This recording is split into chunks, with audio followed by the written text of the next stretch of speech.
Can I get a man? Welcome back to Calling All Beings. This is going to be the music episode where your favorite Karen Read, Sandra Birchmore, and now Enrique Delgado Garcia content creators get together to talk about their Cop's daughter. What's up, homegirl? Get together to talk about our favorite music and try to, we can't fuel ourselves on outrage and anger, which pushes us through the week with each stupid, ridiculous, inane, dishonest, and disgusting thing that the Norfolk DA and all of their orbit, the Mass State Police, the Canton Police, and folks that have been fired or let go from law enforcement agencies in and around that area around Canton. That fuels us through our week, but today is a day of healing. So I want any of you to also tell us your favorite bands, your favorite music, and your favorite concert memories. And if one of you wants to join us on air, please DM me. I'll have my Twitter up, and I'll send you the StreamYard link to join us. Hello, everybody in the chat. I don't think Jules is going to be here tonight, so I will try to hang out with you. I see tons of people here, but and we'll incorporate you as we go. So we'll get to hear what your favorite bands are. So with that, let's start bringing on the homies because we got some of my favorites peoples here. People ain't going to take no kind of crap about injustice because they're going to break it down for you. And when you think they're sleeping, in fact, when you're sleeping, they're still researching. So with that, let's bring on my homegirl who I've had lots of opportunities to talk to. We're going to do a one-on-one on Wednesday where she's going to do some Sandra Birchmore business. This lady just went to a standout and got to bro handshake her homegirl, Mizzy and the Hizzy, just yesterday. Party people, put your hands together for Suzanne Cleveland. Happy Sunday, everybody.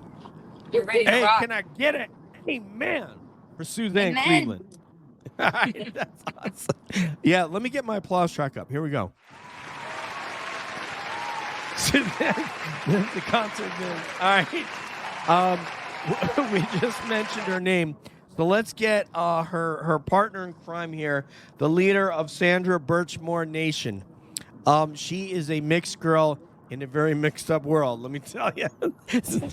And I can't wait to hear what her grooves and what her jams are. So let's bring her on. She is, like I said, she is Justice for Sandra Birchmore on Facebook, and she is mixed girl in a mixed up world. Put your hands together for Mizzy and the Hizzy, like Thin Lizzy, a group she ain't never heard of. No, I've heard of Thin Lizzy. I worked in a record store for 9 years. Oh, so all right, DJ, so recognize. You're gonna recognize that. All right, yeah. I love these two women because they got more sass than any dozen of us, okay? And that's what one of the things I love about these two ladies. My co-host for the evening used to book bands in the greater Boston area and Massachusetts area. He named off a whole bunch of local bands. And because he wants to show that not only is he supporting Karen Read, not only is he supporting John O'Keefe, Sandra Birchmore, and now Enrique Delgado, and he's about to lay the hammer down on P. Diddy, but he is wanting to make sure he's still representing for all these bands that he was promoting and trying to book and help them get a start. He's the host of The Young Jerks, who you have seen all over YouTube. He's an amazing content creator, former educator, former high school head wrestling coach, and former standout wrestler in the state of Massachusetts. Put your hands together for Mike Crawford. Wow, thank you. Since we had talked about music, there's been so many other bands I thought of. Oh, man. Y'all gonna get it tonight. Mike is gonna get into it. But Mike, you also have to give us bands that we have heard of. Is that fair? Yes, I like both. Okay. All right, we're gonna get both. So I got Mike, my big one. The big one I didn't think of the other night. Prince. Prince is amazing. Oh my God, amazing. Let's Go Crazy is probably one of my favorite songs of all time. Amazing. Yeah. What? Yeah. You know what's interesting is I found out that me and Mike like some of the same groups a lot, but we have a different favorite song. So- but Prince is just I didn't You like Lay realize. It Down? I like Lay It Down. Lay It Down was good, but Round and Round was like that. I'd say Lay It Down's number 2 for Rat. Which is Okay. big. I mean, Rat was huge. So Well, but I was trying Wait, to. I was trying to. do you mind if I weigh in with my favorite Prince song? Oh, yeah, please, ma'am, go right ahead. We're getting right into I it. I mean, Love Me Some, Let's Go Crazy, but mine is an unexpected throwaway. Prince, Okay. if there is a throwaway, Dance Music, Sex, Romance. That's my How does favorite that Prince go? song. That is, it was featured in Risky Business. It was Okay. the B side of. You guys are gonna have to Google that after I'm we I gonna look will. play it up because because I'm not sure I've heard it. it is a groove. It was a B side off of not not Delirious. I'm gonna type it. Say it again, please, Suze, for my. DMSR, Dance Music Sex Romance. It was, I think it was cut from 1999. But it was featured in Risky Business. I actually, speaking of, if since we're And gonna Raspberry groove Beret. on Prince for a second, the Prince song to the first Batman movie that had Kim Basinger and Michael Keaton, he had a groove in there that I loved, man. That the Bat song or something. I can't remember the name of it, but It's a great song. It's yeah. He's brilliant. Anyway, Mike. So Mike, where do you want to go first, man? This is my co-host tonight, Mike Crawford. What do you want to start off with, sir? Well, I think you said one thing was like maybe why we're doing this. Just because. Please go ahead. Good Like, song. I feel like it's topical to do it right now today because I feel it today. Like it's just like we've all been going so hard for so long. It's either to sleep today or talk about something else, and something maybe uplifting. Yeah. So Absolutely. Yeah, it's just music is this thing that crosses all those boundaries, whether it be politics or your sort of your view of society and social constructs. This seems to bridge the gap. People of different sides of Congress love the same groups in some cases and admire the same groups, and it's something we can all come together on. So this is something we stumbled on during the show where I interviewed Mike, and we did a good 15 minutes at least on that. So someone put Raspberry Beret, I think, in there. But yeah, so I thought it was a good idea, and thank you for coming back to co-host this. But yeah, the reason is we just can't continue to run this car on one emotion, because if that happens, we're going to get really stressed out. We're going to get some sort of, tertiary PTSD from the victims and their families just by continuing to think about it 24 hours a day. And it's difficult not to. It really is, especially with each passing transgression that is now they go and hire some attorney, to prosecute Karen Read, some famous attorney, Hank, help me out with his last name. Hank Brennan, yeah, who's Whitey Bulger's defense attorney. And so with each thing, you're just like, okay, you're still not. But anyway, we don't want to go there. So let's go into music. Mike, take it away, brother. what are we talking about first? Maybe like favorite concerts. I know you had mentioned that earlier. That would be a great one. Yeah. I mean, for me, seeing like Pearl Jam a bunch of times, I love that. That number one. But like some of my best events that I booked were the Boston Freedom Rallies. I always love those concerts, especially some of the acts and being so close to them. But other events when I was younger, like the BCN River Raves, people might remember those. Those were amazing. Yep. One thing I would say when I was a kid, the Monsters of Rock with Van Halen. Yes. Metallica, before Metallica Yes. was huge. That was very memorable. Were there some other ones I had on the list? I don't even know. I have to look at my. And Diamond Dave was just on with Joe Rogan. Yeah, I think those are the big ones for me. I don't know what other people think, but I mean, going to shows was such a part of my life. Like, especially like club shows.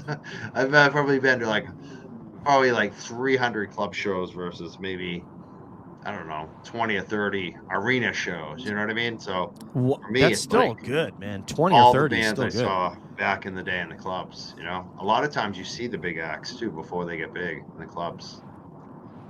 So Absolutely. I'm not going to do mine first. I'm going to go to Mizzy in the hizzy. Mizzy, what is your jam? Do you have a concert memory that sticks out? Well, it's also my favorite artist, but we can talk about his music later. But Sure. Stevie Wonder. Wow. Yeah, I paid a lot of money to sit front row to see him, and it was amazing. It was kind of my 40th birthday present to myself, and he did the whole album, Song in the Key of Life, and it was kind of funny because everybody else was Stevie Wonder concert. You better get up and groove, and it actually worked out for me because at the end, I think it might have been one singer dancers, and he walked him over to in front of me, and so like he could stand right in front of me, and India Ari was there, so she was singing with him. It was so amazing. Like, you know, it's unexplainable how amazing it was just to sit front row of one of his concerts. That was like the dream to do, and I got to do that. To put in context for people that aren't aware, somebody can check me on this. Stevie Wonder was signed to, he's much like Steve Winwood, was signed to a professional music contract at the age of about 15 or 16 years old. Steve Winwood was with Traffic like right around then. Say again? 15? Yeah. I think it might have been like 13. It may have even been younger. I just didn't want to. I didn't want to go under. It's kind of like Price is Right rules here. But if you if you were to look up and see some of those videos, YouTube videos of Stevie Wonder, he is a generational talent. Listen to a groove called "I Was Made to Love Her," and you'll understand that the gift and the soul in his voice is incredible. Suzanne. Okay, first of all, I'm a little choked up right now. Mizzy, you've been holding out on me. Front row, Stevie Wonder. Holy shit. I mean, For Once in My Life is one of my favorites of all time.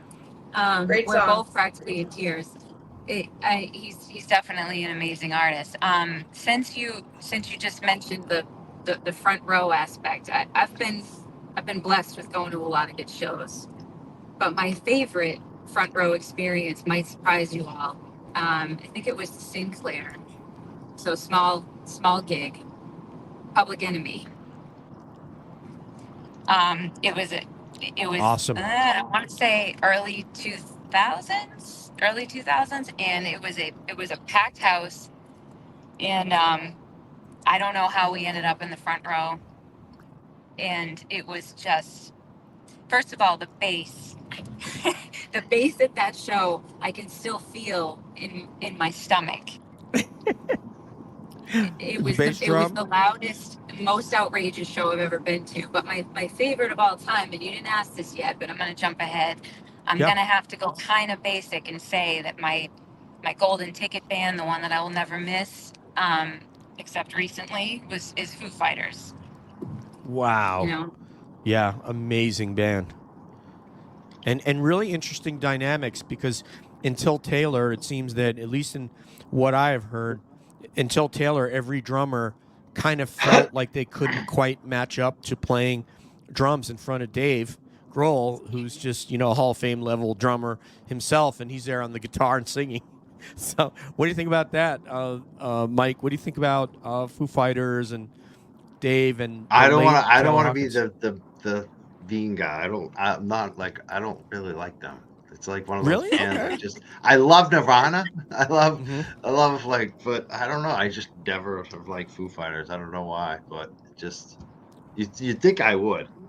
Yeah, Well- it's reminding me when you said the front row tickets. I was reminded of some different shows that I just recall. Like even high school, I had a friend of a friend who used to get all these front row tickets, and the show that they took me to was the opening act was Cinderella, who I loved, and we were in the second row, and AC/DC, and at one point my friend threw his hat up to Malcolm Young, whatever, Angus Young, excuse me. Angus Young. Yeah, the guitarist, Angus, Yep. right? Yep. Yeah. His brother And is Malcolm. He puts playing the bass hat or something. on, he's doing the guitar solo, and then he gives it back to my friend. And my friend was like, I'm never gonna take this hat off. Like Jimmy Toomey. That was pretty cool. That was I Yeah. also That's remember Cinderella. Wow. Cinderella was River the Raid. first. What is it? Cinderella was my first show ever. Oh, they were great. They were great live bands. I mean, AC/DC obviously is a great live show, and they were the headliner. But Cinderella, I remember, actually blew me away. Like as a young teenager, they like kind of stole the show. Usually, the opening acts don't. They really did kill. This was Boston Garden too. So another show I remember way back, the BCN River Rave. They had it a couple times. They had it like the first year was free on the Esplanade, basically. And then they moved it to like Great Woods, and then they had it at Foxborough. I went to like every year. Like, so the last couple of years were ticketed events. And the year they were at Great Woods, Tree played. And they were a side stage band, and they like blew it up. And that's when I knew Tree, like I saw them play. And then later on I became friends with them and booked them a bunch of times. And I'm really like been friends forever with their lead singer, Dave Tree.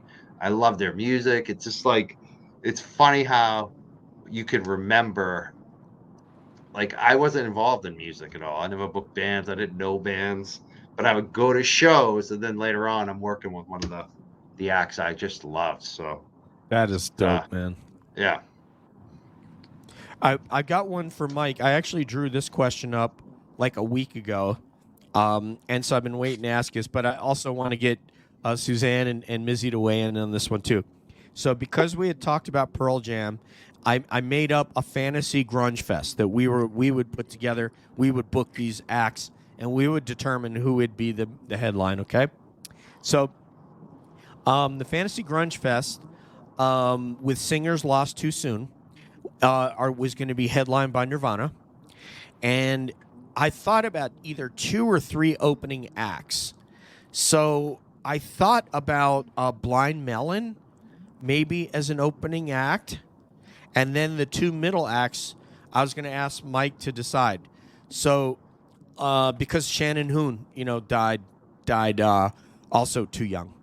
So I thought of the other 2 acts would be Stone Temple Pilots and Alice in Chains. So who goes in that second slot? I'd say you got to put Soundgarden in there. You got to put Chris Cornell. That's who I was gonna say.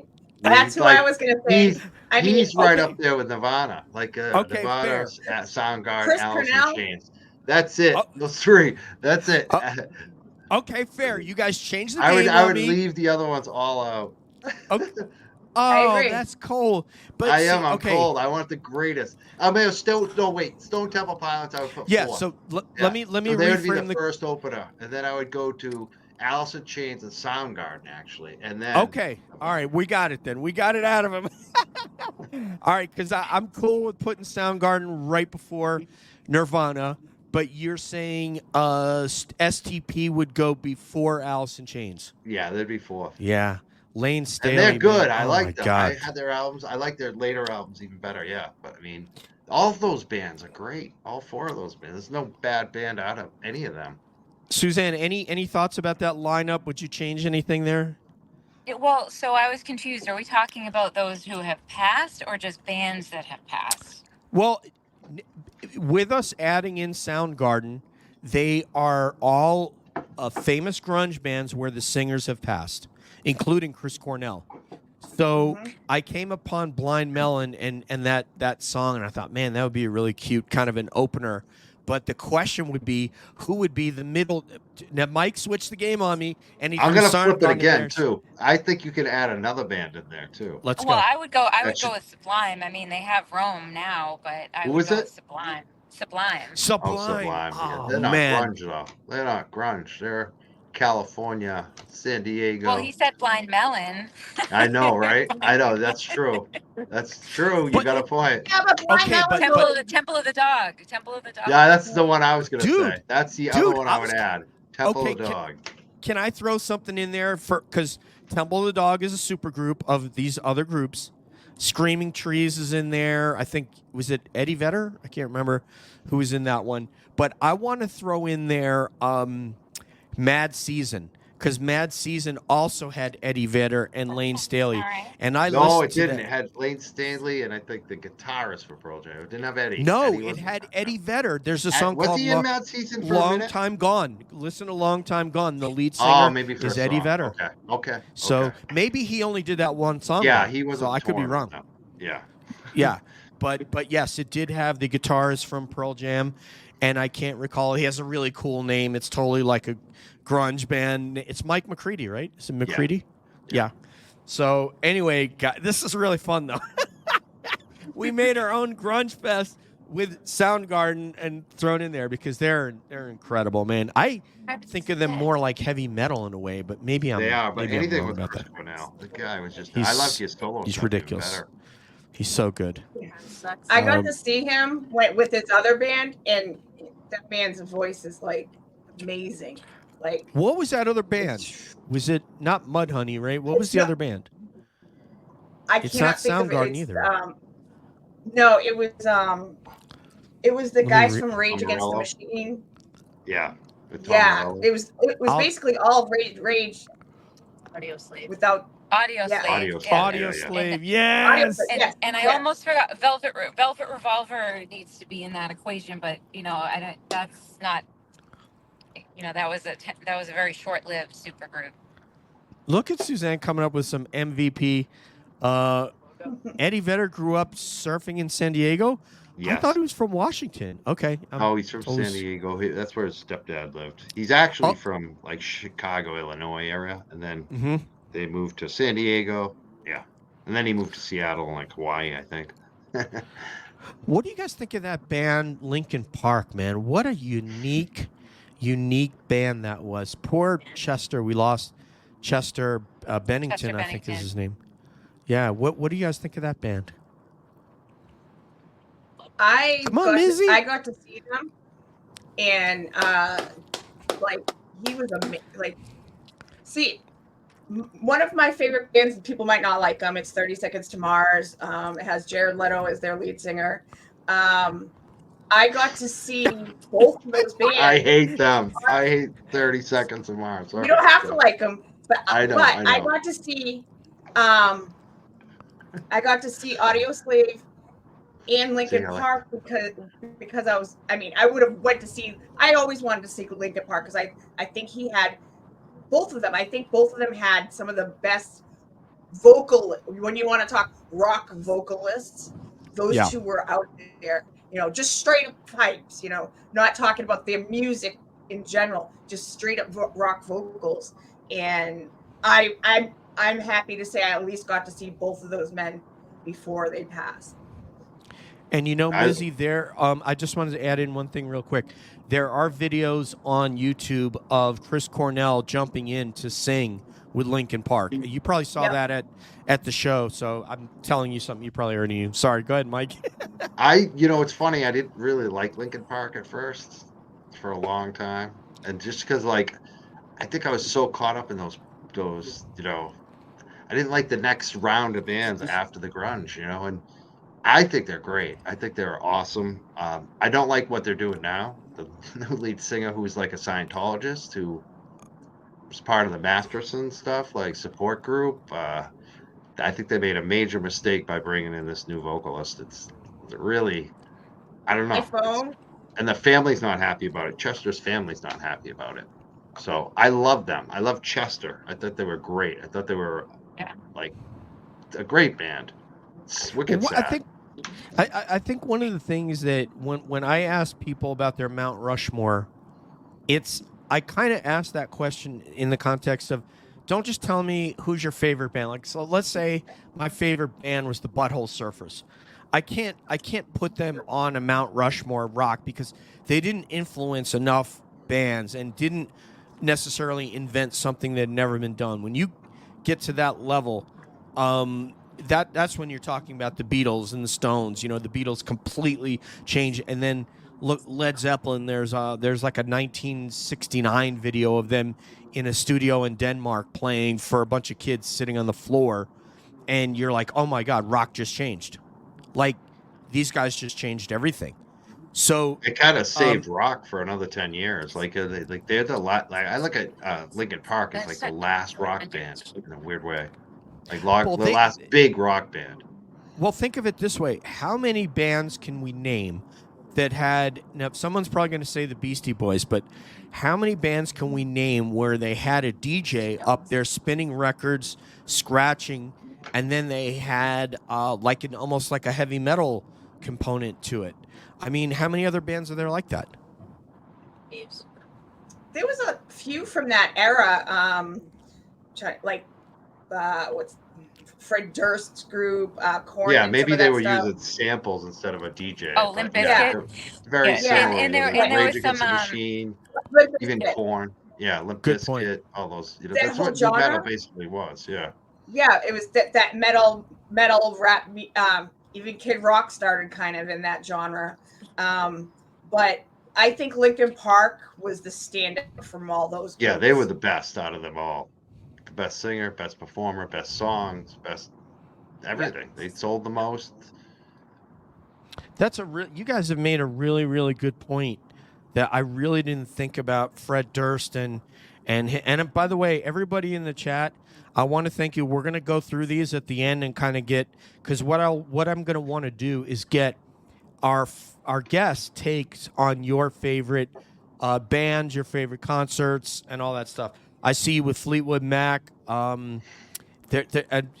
Motley Crue, I think I've seen them at least 4 times. Fleetwood Mac is... do you guys want to talk about Fleetwood Mac for a second? Because I find that really interesting. We want to start off there, Mizzy and Suzanne, then we'll go to Mike and myself. Yeah, I was never a huge Fleetwood Mac, but they are so talented. I mean, and then they had like the drama within the band, so that created like people wanted to see that. And I mean, like Stevie Nicks, I mean, she's amazing. But it's just like how there was couples, the dynamic within the band, and then like Lindsey Buckingham had his solo career. Stevie Nicks had her solo career. The other two, I can't remember her last name. Christy McVie. They had their own little thing. She just passed. Yeah.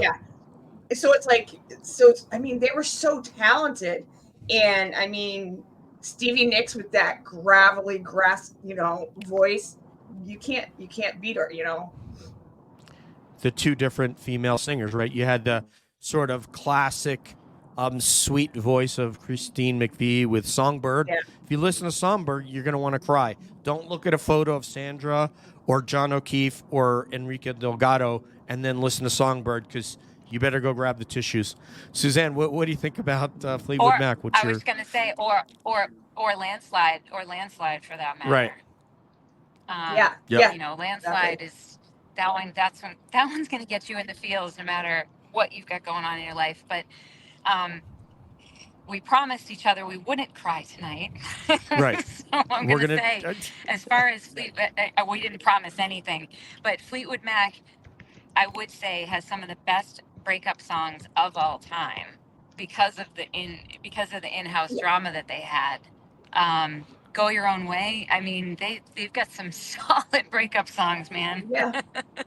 Oh, I forgot. Yeah, Go Your Own Way. I didn't think of that one, Mike. I love that song. I love that song. I didn't realize it was a breakup song. It's a great song. Growing up, I didn't like Fleetwood Mac because it was like my parents played it all the time. Just blaring, and I'd just be like, because you want to hear what you want to hear as a teenager. It's not Fleetwood Mac, and so, but over time, I mean, I liked them a lot, especially their two singer. They were so good together. So, yeah, I like them. For me, definitely great act. I'm sorry. Yeah, without question. I mean, they were a band before they ever got Stevie Nicks, the boyfriend and girlfriend that were Stevie Nicks and Lindsay, because they were already dating before they joined the band. They had different singers there. But my mother, who's been gone, I lost my mother in like '94. I mean, it was like, shoot, 9 years after high school. So she loved the Carpenters. She loved Fleetwood Mac. So obviously, when you lose somebody that young, then I started to gravitate towards these bands in honor of her. And they really are a very. We won't see. I don't think we're going to see another. And somebody can correct me, because just like you guys corrected me earlier on bands I didn't think were like Linkin Park, and then you guys pointed out like 2 or 3 of them. I don't think we're going to see another Fleetwood Mac that's like that. And Why are you trying to break our that's hearts tonight? Why are you gonna break our hearts tonight? We need a new hero. We need a new heroic rock act out there. The only contender that I know of, and y'all can tell me if I can, go screw with this theory, but Kings of Leon are pretty strong contenders. Oh, I'm gonna write that down too. If Kings of Leon is back on tour, if they can keep it together and not go full Oasis, again, they might actually be able to carry us into the, being a true rock band. But it's just because I want one so bad right now. I was going to say, Mike, on the other, my rock friend. So if you guys, I think this woman's name is Amy, 20th Century Gal, and she posts a lot of really good interrogative questions to ask you. She's a rock and roll fanatic, and she asks all these questions about classic rock and what you think about this and that. But someone said something about Oasis or the Beatles as a better band. I'm like, Mike, is this person kidding, or did they just smoke the delusional best weed that I've ever? No, you know what's interesting? Someone asked that. I swear to God, someone asked that. When you say like the next great band or this or that, it's funny because I feel like we will never have great big bands again like we used to have. Really? It's over. It's not going to happen. Like even like when I was booking bands, it was like the late 90s, early 2000s into like 2010 maybe. And it's not the same. Even that was like the last gasp. It really was. And it was already over. Honestly, like I was like, it's so funny. Like, because now with the internet, like before in Boston, there'd be 2,000 bands. I don't think there are 2,000 rock bands in Boston anymore. I'd be lucky if you could find 50. Like everyone maybe is a solo artist now. People have their little YouTube and they play their songs. They might have a couple players join them once in a while, rotating. But it's more like solo artists and independent artists and hip hop. You know what I mean? There's not going to be 4 guys in a cellar anymore, or 3 guys, like Nirvana or Morphine, or, different trios as well. But it's totally different now.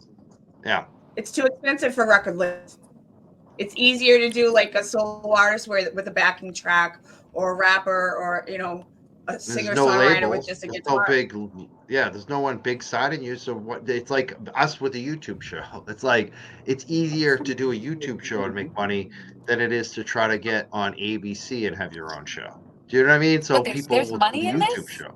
That's what people do in music too. I will be right back. I don't hear me. Sure. Go ahead, Lo. It's different. I'll be right back. The industry has changed so much. There'll never be like another Nirvana, Pearl Jam. That's why I think Linkin Park was like one of the last huge big rock bands, and like nationwide, worldwide. You won't see that again.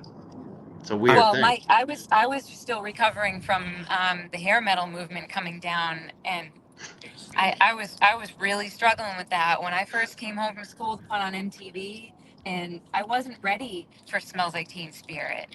I still wanted to see, Cinderella and Warrant coming on, and the Motley Crue, and when that shit hit, I wasn't ready. Granted, I made room for both, and I love them both. But I was grieved. Like, what happened to my hair metal bands? How did you take them down so abruptly? And I think one of the people in here, John wants to know, what about Greta Van Fleet, Mike?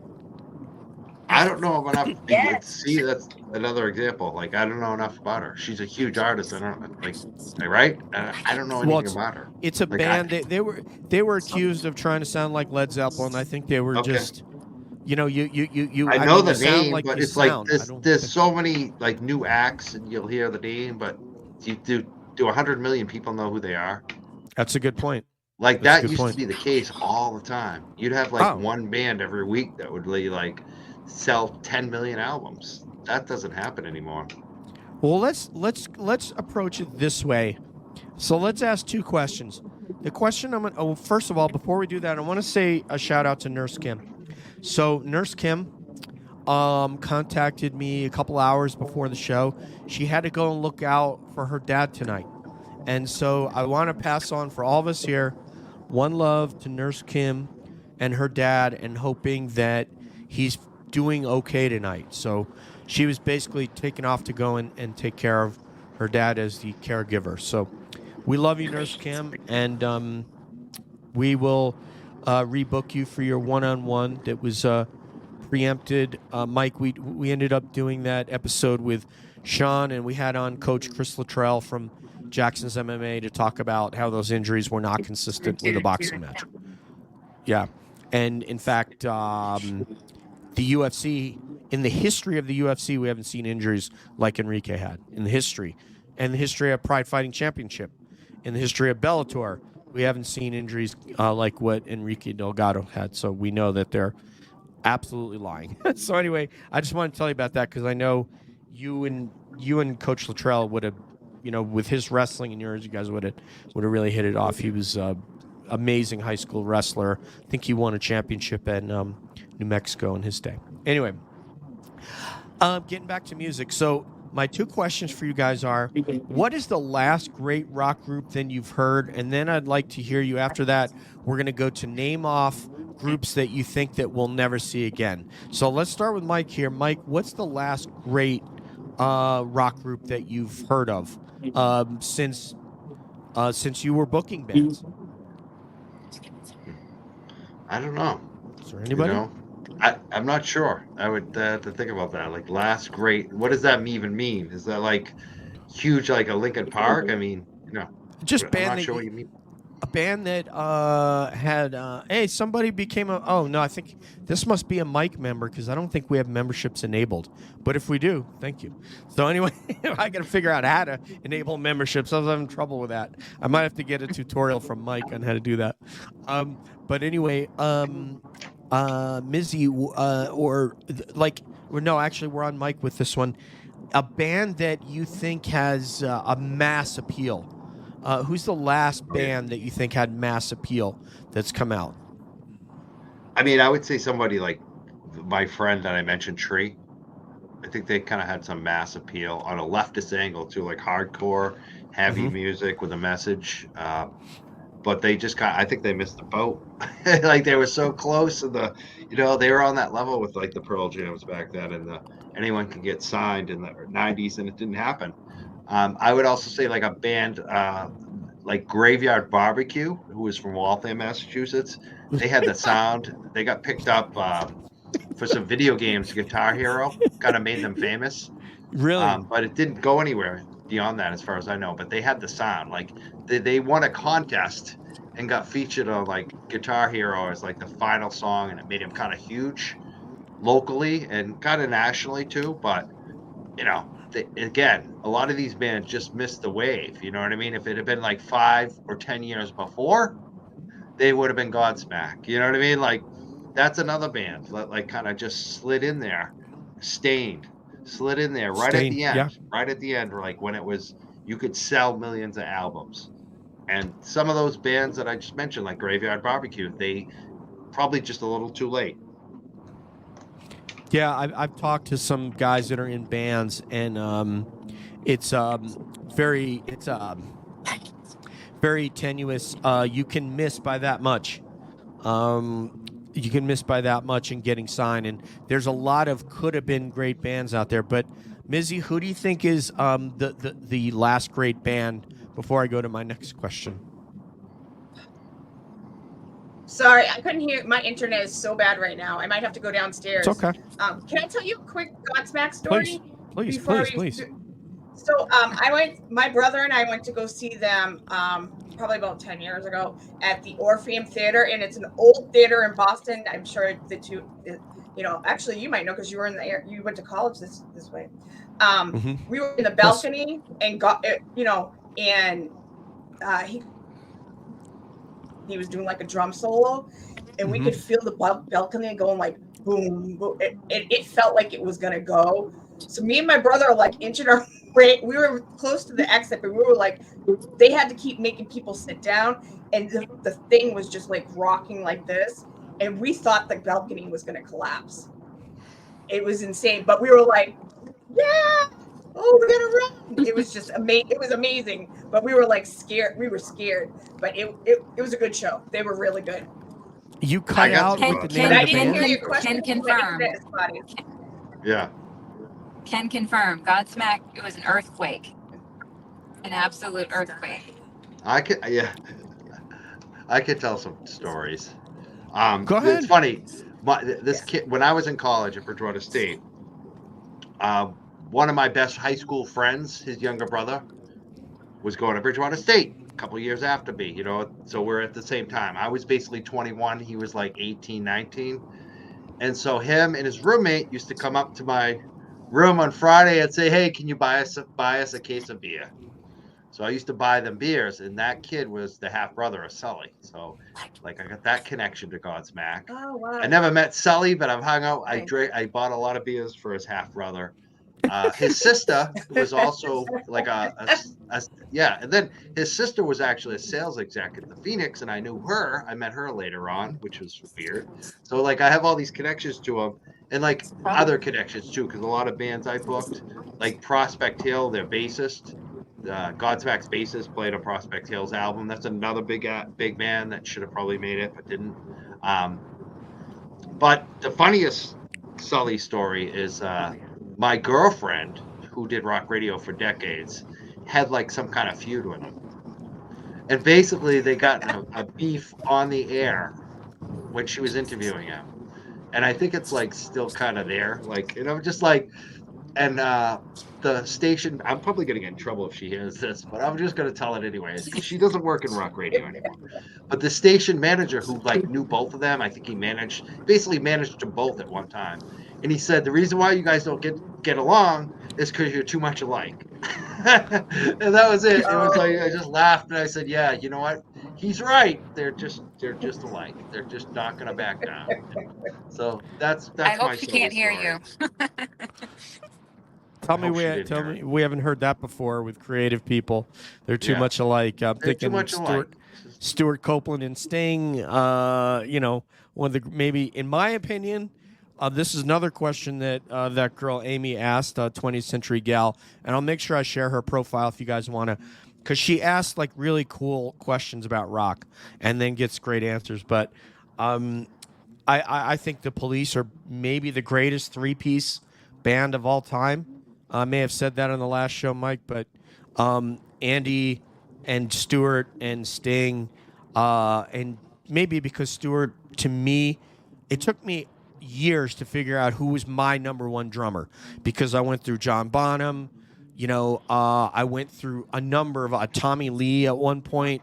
I went through a number of different drummers, and then I eventuated this year. I'm like, you know what? Obviously Neil Peart. Who the hell hasn't gone through Neil Peart of Rush as a favorite drummer? But I went through Stuart Copeland. I was just like, man, everything this guy does it just turns me on as a drum fan. I'm an amateur drummer, not a good drummer, haven't been in a band, but I just could naturally play the drums, and the guy just amazes me. So, do you guys have a favorite three-piece band?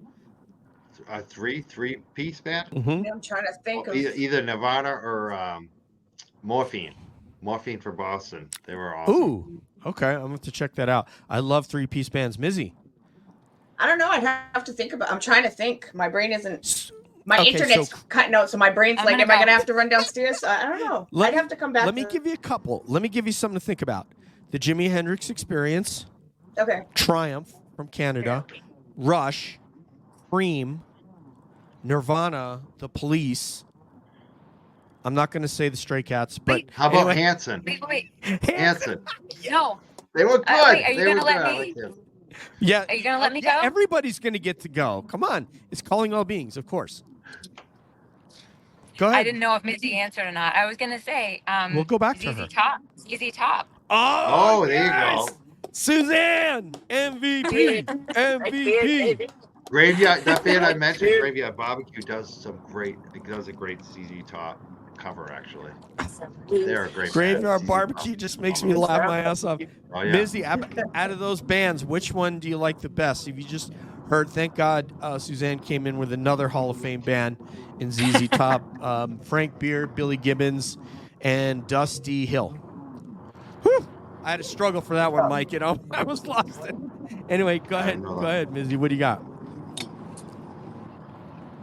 Uh-oh, she's frozen. She's frozen. This is like Han Solo. After, remember, they put him in the thing. I don't know if you're talking to me. I'm gonna sign off. Okay, sign back in. Okay, sign off and come back, love. Okay. Am I back? Yes. Yeah. All right. I'll be back in a few minutes. Okay, love. All right. Yeah, I wanted to get her. Out of those three-piece bands, other than Nirvana, Mike, is there one that strikes you? Out of the what bands? So we have the Jimi Hendrix Experience, Cream, Rush, Triumph, The Police. You already said Nirvana, so we know that's one. ZZ Top. Thank you, Suzanne. Was the Clash a three-piece? Ooh. I take them. I don't know. That could be one. When I was younger, I liked the Police, but I kind of just I'd rather listen to Sting solo work than the Police, honestly.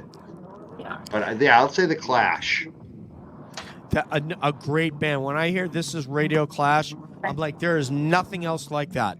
That song, there is nothing like that Radio Clash song. Crosby, Stills and Nash. Thank you, Mary, because how could I forget about the band that their first gig was in a club in Chicago. Their second gig was Woodstock in front of, I don't know, 400,000 people. You imagine that? That was Crosby, Stills, Nash and Young, actually. So I'm with you, though. I love CSN.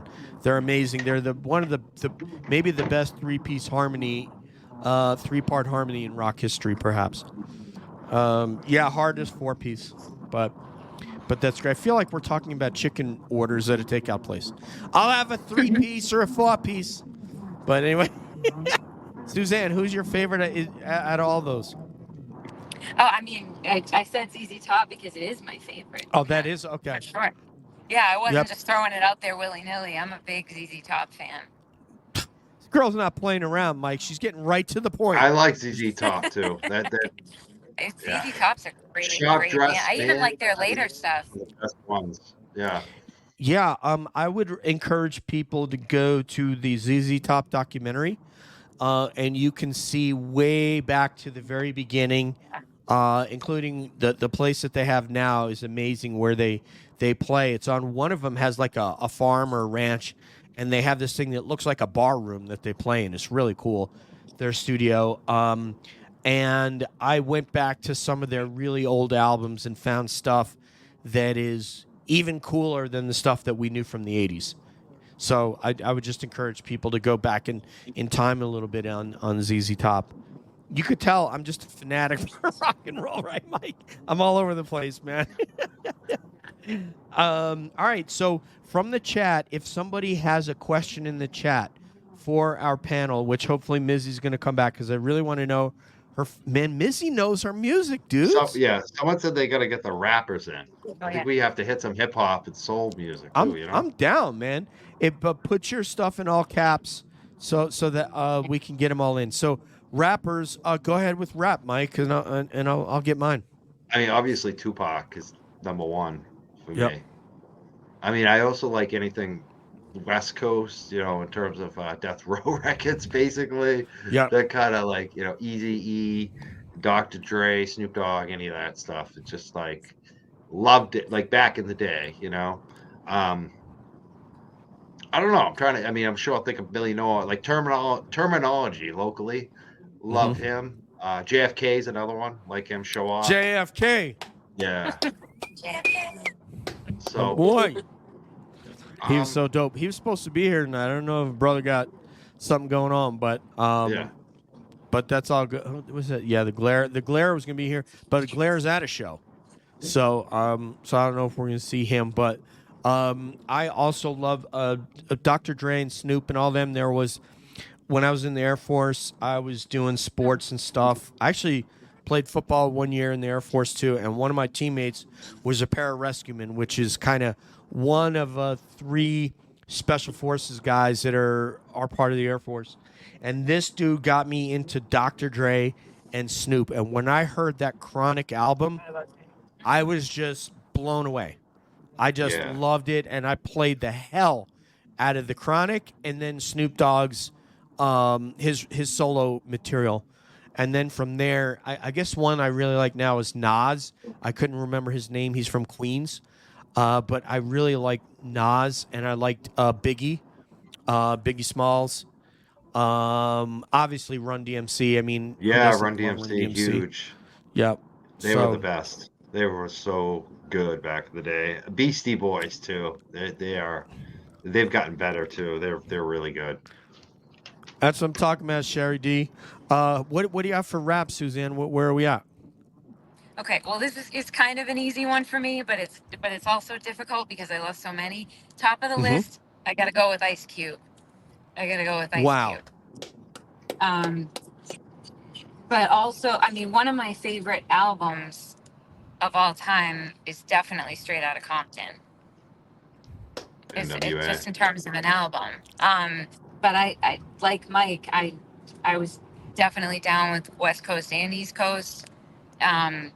Love it all, and even the what's the mid range? All the Hicks stuff, starting out with the Detroit Kid Rock. Oh, Eminem. Um, Eminem is Eminem. great. Eminem, and Amazing. also, I mean, I catch a lot of shit for being a huge Kid Rock fan these days, but he's a hell of an artist. Yeah. Yeah, I turned He's the a hell of a station live on. performer. I can't listen to that guy anymore. He's boycotting beer over. I'm sorry. I don't love the politics, but he's a Yeah. hell of a live performer. Shit. Yeah. Yeah, no doubt. I mean, he was one of these guys that broke in. White guys breaking into rap, which is a cool thing. And yeah, unfortunately, sometimes the politics gets thrown into it. Unfortunately, But if we're the talking band. strictly music, Absolutely. he's I'm with you. definitely he's a hell of a I mean, performer. for me, with Kid Rock, I only ever heard like one song that I could be like, it's okay. Like that was that one, the main song. I forget what you call it. What is bad? Bow with the Ba or Cowboy? Yeah. But even after a while, Thank you, listen to Sarah. that, you're just kind of like, it gets old. That's all I'll say. Like, unlike Eminem, if you like, I could still listen to Eminem like every song. He's especially amazing. In the beginning, and be like, I like to hear it on the radio. I won't change the station. There's certain acts you just, I don't know, it gets old. He's That's what I feel he's like with Kid amazing. Rock. Thank you, Sarah. Be creative for the blessing. We appreciate that. 199, homegirl. I want to say a band that I love that gets confused with being political, but they're really not, is U2. U2 is really just about kind of, they just want justice for everybody. They're about freedom, justice. They really feel for people who have less than them. They come from Ireland, go figure.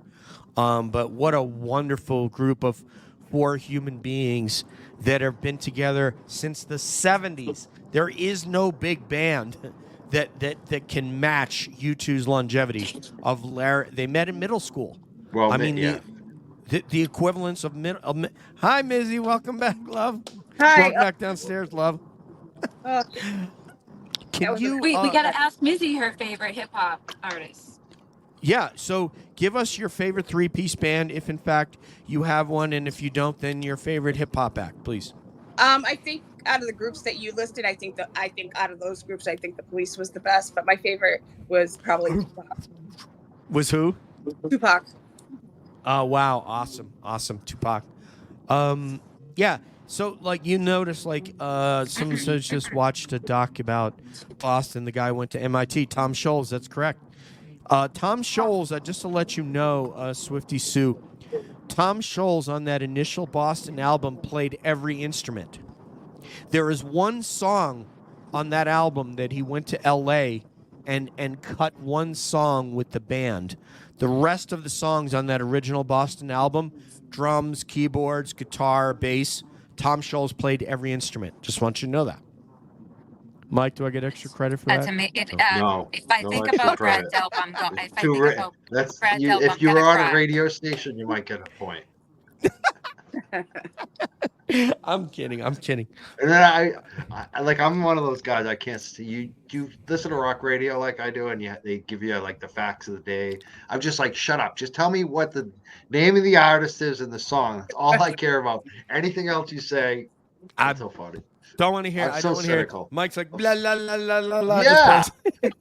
I don't want to hear what they did in 1972. Come on. Yeah, I love rock history. I mean, go figure. I was a history major, and so rock history is just a natural crossover, if you will. So, all right. If anybody has any last things in the questions, otherwise I'm going to do a go around because I don't want to keep everybody too long tonight. But I wanted to. Post Malone has country hits now. I know there's a couple of bands that have gone and done country. I mean, obviously, Darius Rucker of Hootie and the Blowfish also has been successful with country, and he feels it.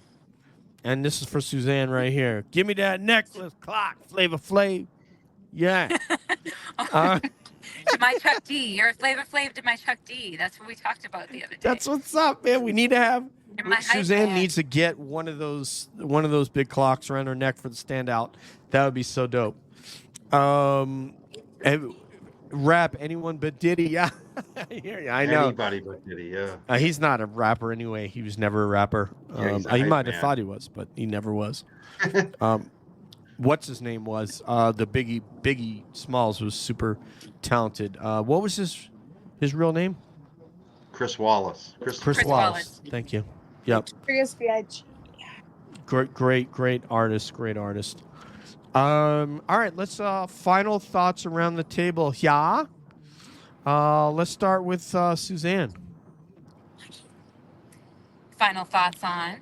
Band you want to name anything? Because you and I are going to get together on Wednesday. We're going to get back into it. So we didn't. I don't know if the Mount Rushmore thing is the same as the Desert Island Band concept, but I'm gonna throw my hat in the ring and say the band that I would have to take with me if it was the one I'd have to listen to for the rest of my life, and that would be Van Halen. Woo! I've seen him. Yeah. Wow, me too. 1984. I've got Did you? good. With David Lee Roth? Yes. Let me give you a good Van Halen story real quick. So these were the 2 years of high school where the 2 years freshman and senior, I was at my New York high school. The in-between years, my mom moved to Florida. So for 10th and 11th grade, I was in Coral Springs, Florida. So I had a car like at 15. By the time the clock hit 16, I was driving.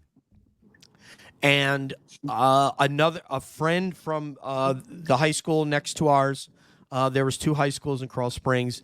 I became friends with the whole family, and the younger sister said, we want to go to Van Halen. She was an 8th grader. So naturally, obviously it's 16. That's not terribly weird. They're probably like 13, 14. I think they're 14 or something. So her and her friend wanted to go. So I said, okay. So we all got tickets. I literally had to do an interview with the family, and they said, we trust Dave, which is my nickname. We're going to cut you loose with Dave and go to Van Halen. So we go to Van Halen 1984. It was, when they open up with Unchained, your ears are about to explode. I've never heard a concert that loud. And that kind of reminded me, like I told you, Mike, of Lay It Down. That opening riff to Unchained reminds me of Lay It Down from Rat.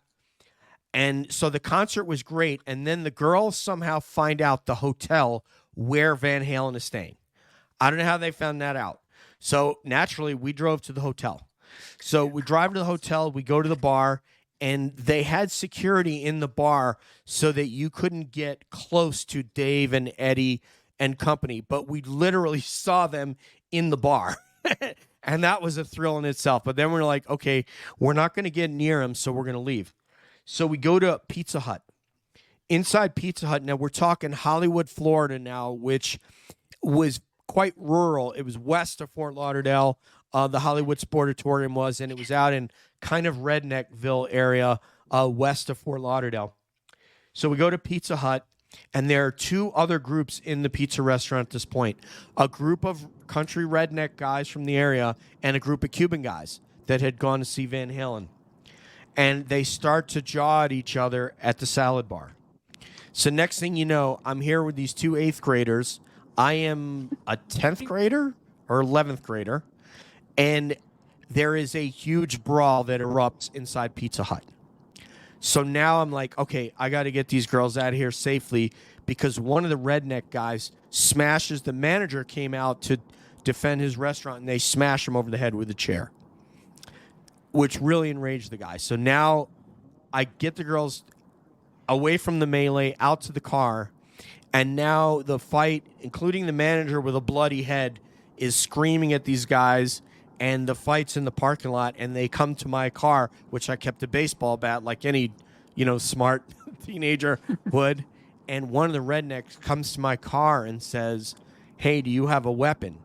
And he started to reach in my car because the door was open and I said no, and I pushed the door closed on his arm, and he snatched his arm out of there. And I said, no, I don't have a weapon in here, because I was afraid he was going to find that.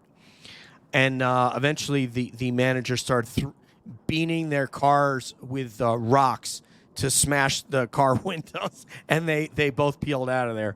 So that's my Van Halen story. But man, it was a night we'll never forget because of that, and we emerged safe. And what an amazing show Van Halen was. They don't even need an opening act, because the opening act was probably like some local band. I don't even know who it was. And real quickly in 78, so it would have been 6 or 7 years earlier, Van Halen got kicked off the tour for Black Sabbath for being too good. So anyway, That's a fun fact. DJ, quick. Yes. Quick, that amazing story. It definitely fits the whole ethos of Van Halen, without a doubt. But what's your favorite Van Halen song? Man, when they played that song, Not in the Cradle Will Rock, it was one of the ones from that first Van Halen 1 album. I was living in New York at the time, and when someone played that for me, it would have been like someone playing Led Zeppelin who had been to see the Beatles and the Stones, and then all of a sudden you're hearing like Good Times, Bad Times. So that they played, I don't remember the name of the song from. Ain't Talking About Love. I think it was Crying. It was another one from that, and I'm gonna have to probably Google it to see the name of it, but it blew my mind. I was like, I've never heard anything like this. There was nothing like that. There was nothing out there that was like Van Halen in 1978 when that came out. So I have a David Lee Roth story. Yes, sir. Please. I have all the crazy stories. This didn't happen to me. It wasn't me. It was not me. Thank you, Christine. That was it. So, in college, you know how you if you use cannabis, especially back in the day, you didn't use it yourself. You'd have a little circle. Mm-hmm. A little circle of people would be sharing it. And sure. So in the circle was a girl telling us a story about how she went to see, it was either Van Halen or David Lee Roth. I think it was probably David Lee Roth's solo act. And her girlfriend, after the show, were standing out waiting for David Lee Roth to show up. And limo pulls up. He rolls down the window and he says, "Ladies, come on in." And they got in the limo, and the two girls had a lot of fun. To say the least. That was the story. Diamond David Lee Roth, who did 4.5 years. Partake in the two ladies, the offering. Hell yeah. I mean, It was Yeah. good solo work. I loved his solo work. It's good. Yeah. And with Steve He's- Vai, I mean, it was amazing. No offense to Sammy Hagar, but it's not No, the same band. listen, I love Sammy Hagar, and I love Van Hagar too. Like I've got room in my life for all of the above. Yeah, it's just not the same thing to me. It's like two different bands It is. to me. No offense to Sammy Hagar, It's and not the same. I've seen him a couple times with Hagar, but it's definitely not the same. yeah, it's David Lee Sammy's Roth a good is- singer. He's a good performer. He writes good Yes. songs, but it's Great just, guitar it's player. Van Halen with David Lee Roth is just such a beast. It was something else. Well, Yeah, it's two different styles. Like, I mean, David Lee Yes. was a showman. You know, you think of like some of the great lead singers. He was a showman, and when you're like, you know, in the '80s as a kid, you remember like when Jump came out and all the, you know, with music videos. When, you know, MTV came out, and you were like, "Who is this crazy guy?" Because he was just this big presence. Yeah, on he's TV. edgy. He's Yeah. edgy. Yeah, Yeah, and and he's brilliant. You know, the guy's like a brilliant savant. Like David Lee Roth, if you listen to him talk in interviews, he is brilliant. He's had a lot Brilliant. of life experience too, like a hard worker. He's an EMT. Like this guy, you know. But I think sometimes he deals with too much brilliance, like too much ego at the same time. Sure. So, and I think he even knows that too. But I don't know. The guy is. It's just born entertainer. And if you look into his background too, where he came from, like his family booked events and booked a venue, and so you know he understood all of like, you know, poetry and culture and all of that from like a young age. And I think his father was a doctor as well, so very smart people in the arts from like day one. Yeah, you look at him as like just a lead singer performer. Like it was just two totally different styles. He was a showman, and I look at Hagar as more of a but a lead singer. You know, like there's two different styles, and you know, of course, right. Can I make an analogy? Even the way they act too. Like Dave is a loner, where Sammy's a bro. Everybody likes Sammy. Nobody likes Dave. Do you know what I mean? Like that's just their style. It's just totally different. Let me make an analogy for a second. Let's say that we're going to make a tomato sauce, and we're going to all the ingredients we're going to go pick in a garden to make that sauce. Whether it's the tomatoes, the garlic, you know, whether it's the onion or the basil, right? Maybe even you know, a little cane sugar. But the difference is we're going to do it from different gardens. One garden's going to be in Italy. One garden's going to be in NoCal. One garden's going to be like in North Carolina. And what's going to happen is they may make 3 great sauces, but they're going to be a different sauce as a result of like tomatoes that are grown in the shadow of Mount Vesuvius, you know, are going to taste different than tomatoes that grow in North Carolina, etc. So not saying that, you know, one is the best or better than the other, but they're going to be different. And that's the thing is when you change the ingredients, you know, you can't just remove a David Lee Roth and put in a Sammy Hagar and say it's going to be the same. You can't take Steve Perry out of Journey and go, oh, we're going to put in this Filipino guy because he sounds like Steve Perry. It's not the same. Yeah. Okay? The reason U2 still sounds the same is because it's the same. It's the same 4 guys. You go and you change it, just like the Rolling Stones without Brian Jones. You know, there are whole documentaries about how, and thank you, Christine F. You've made me think of all this stuff tonight. I really appreciate it. Which, by the way, there's a movie where David Bowie's music is featured, and it's called Christine F. It's from way back in the very early '80s. Christine F. Anyway, I digress.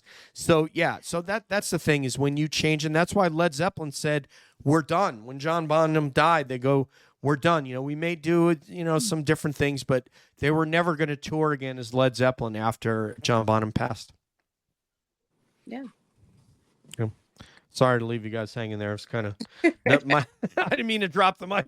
No, I get sad. I get sad about John Bonham still. He's one of the best drummers of all time. You know? For most people, he is. I mean, it's very arguable. If you go to any of the drum magazines and go to a top 10 list. John Bonham is going to appear on every single list, and he's probably going to be in the top 5. And I only went away from that recently because I'm evaluating that. It's like, do I have to say John Bonham because he does everything so perfectly, or because, no one would argue with me and everybody can kind of sign off on, okay, DJ has a good favorite drummer. And Christine is talking about Phil Collins, which, yeah, he's a great drummer in his own right. He's a great drummer. But when I heard Stuart Copeland, I shouldn't say when I heard, I've heard of him many years ago, but I just kind of looked at it and go, okay, this is the guy. This is the guy for me, because everything he does to me is cool. So anyway, people here are talking about who have you met? Oh boy. Okay, so Mike, go ahead for people that you've met, guys. Me? Have you met any famous rockers? I'm trying to think. Okay, let's go. Styles P is one dude I hung out with all day, like Mhm. for a whole day. I booked him, so I hung out with him. Onyx, I booked them, hung out with them. Trying to think who else. Peter Wolf, met him. That's right. Jay Giles. Vince Neil. You know how you talking about being in a I went to like when I was in college, Daytona Beach for spring break, and ended up, being, filmed in the crowd at Daytona Beach for MTV. And they basically we ended up in the lobby bar, and all the celebs were there. So it was Vince Neil and his band. What's his name? Robbie Craig. He was really cool. He was like the bassist. He was the guy who basically let us stay and fed us, gave us a bunch of cheeseburgers that day. I think he's been in Rat and a bunch of bands. He was cool.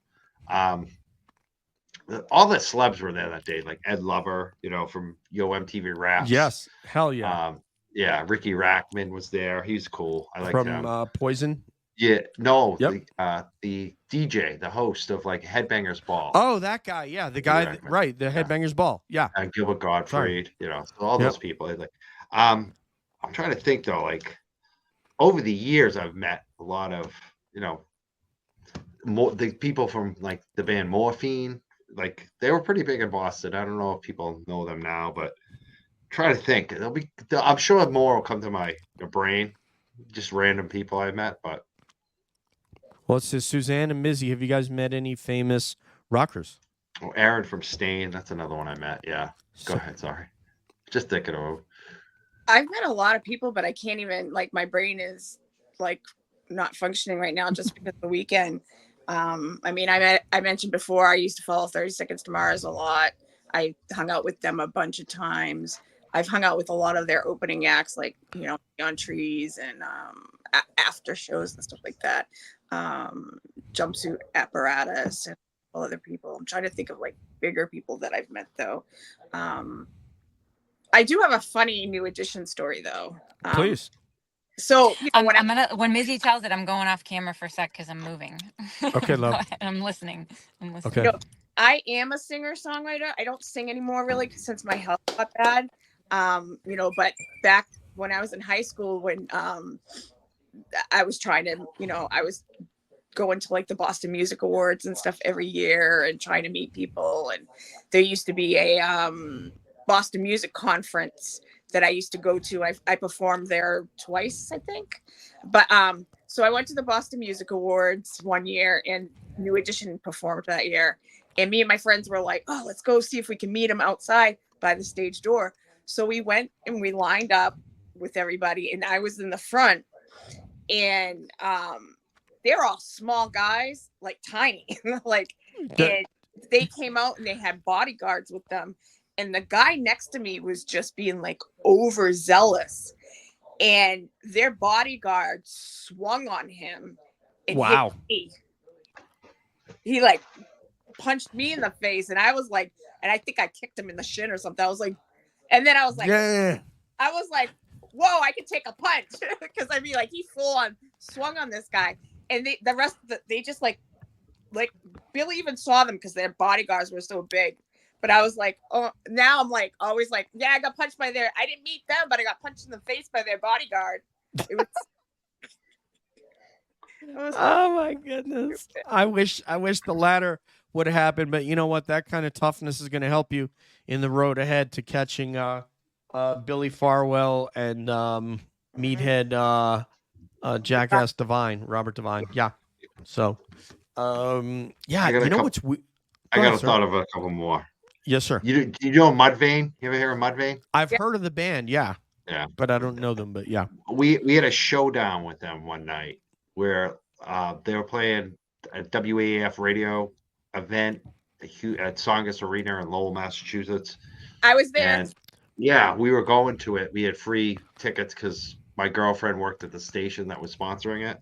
So we get in there and no one tells us where to go. Like we're just like, so we're walking down these hallways. We were in a limo and traffic and all that stuff getting there. So we're trying to find a bathroom. And no one's telling us where to go. We can't figure it out. So we go through this locker room and we're in the bathroom, a group of us, like guys and girls, like maybe 7 or 8 of us. And we hear there's a door like right by at the end of the bathroom. And we hear people yelling at each other.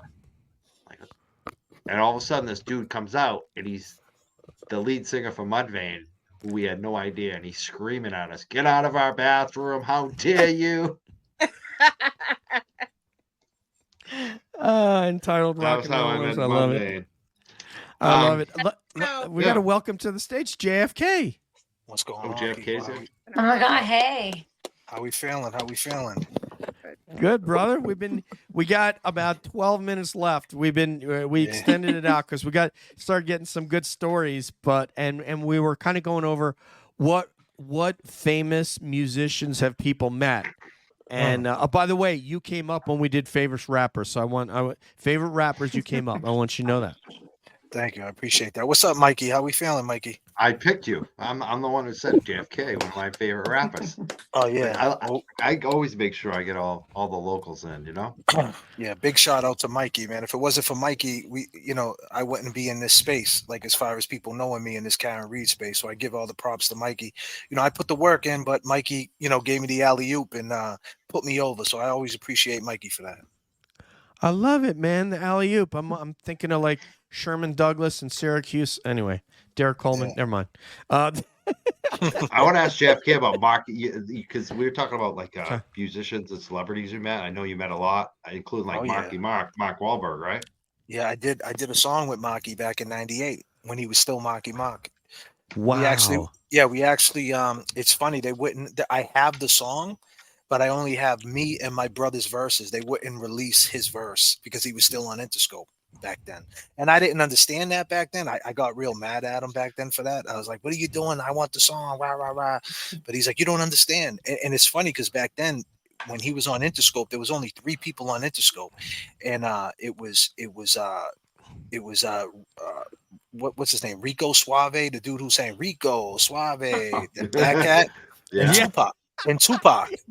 There was only 3 people on Interscope. So it was Marky Mark, Geraldo, whatever his name was, Geraldo, Rico Suave, dude, and Tupac. So there was only 3 people on Interscope back in them days. That's crazy, right? Yeah. Gerardo, right? Yeah, Geraldo.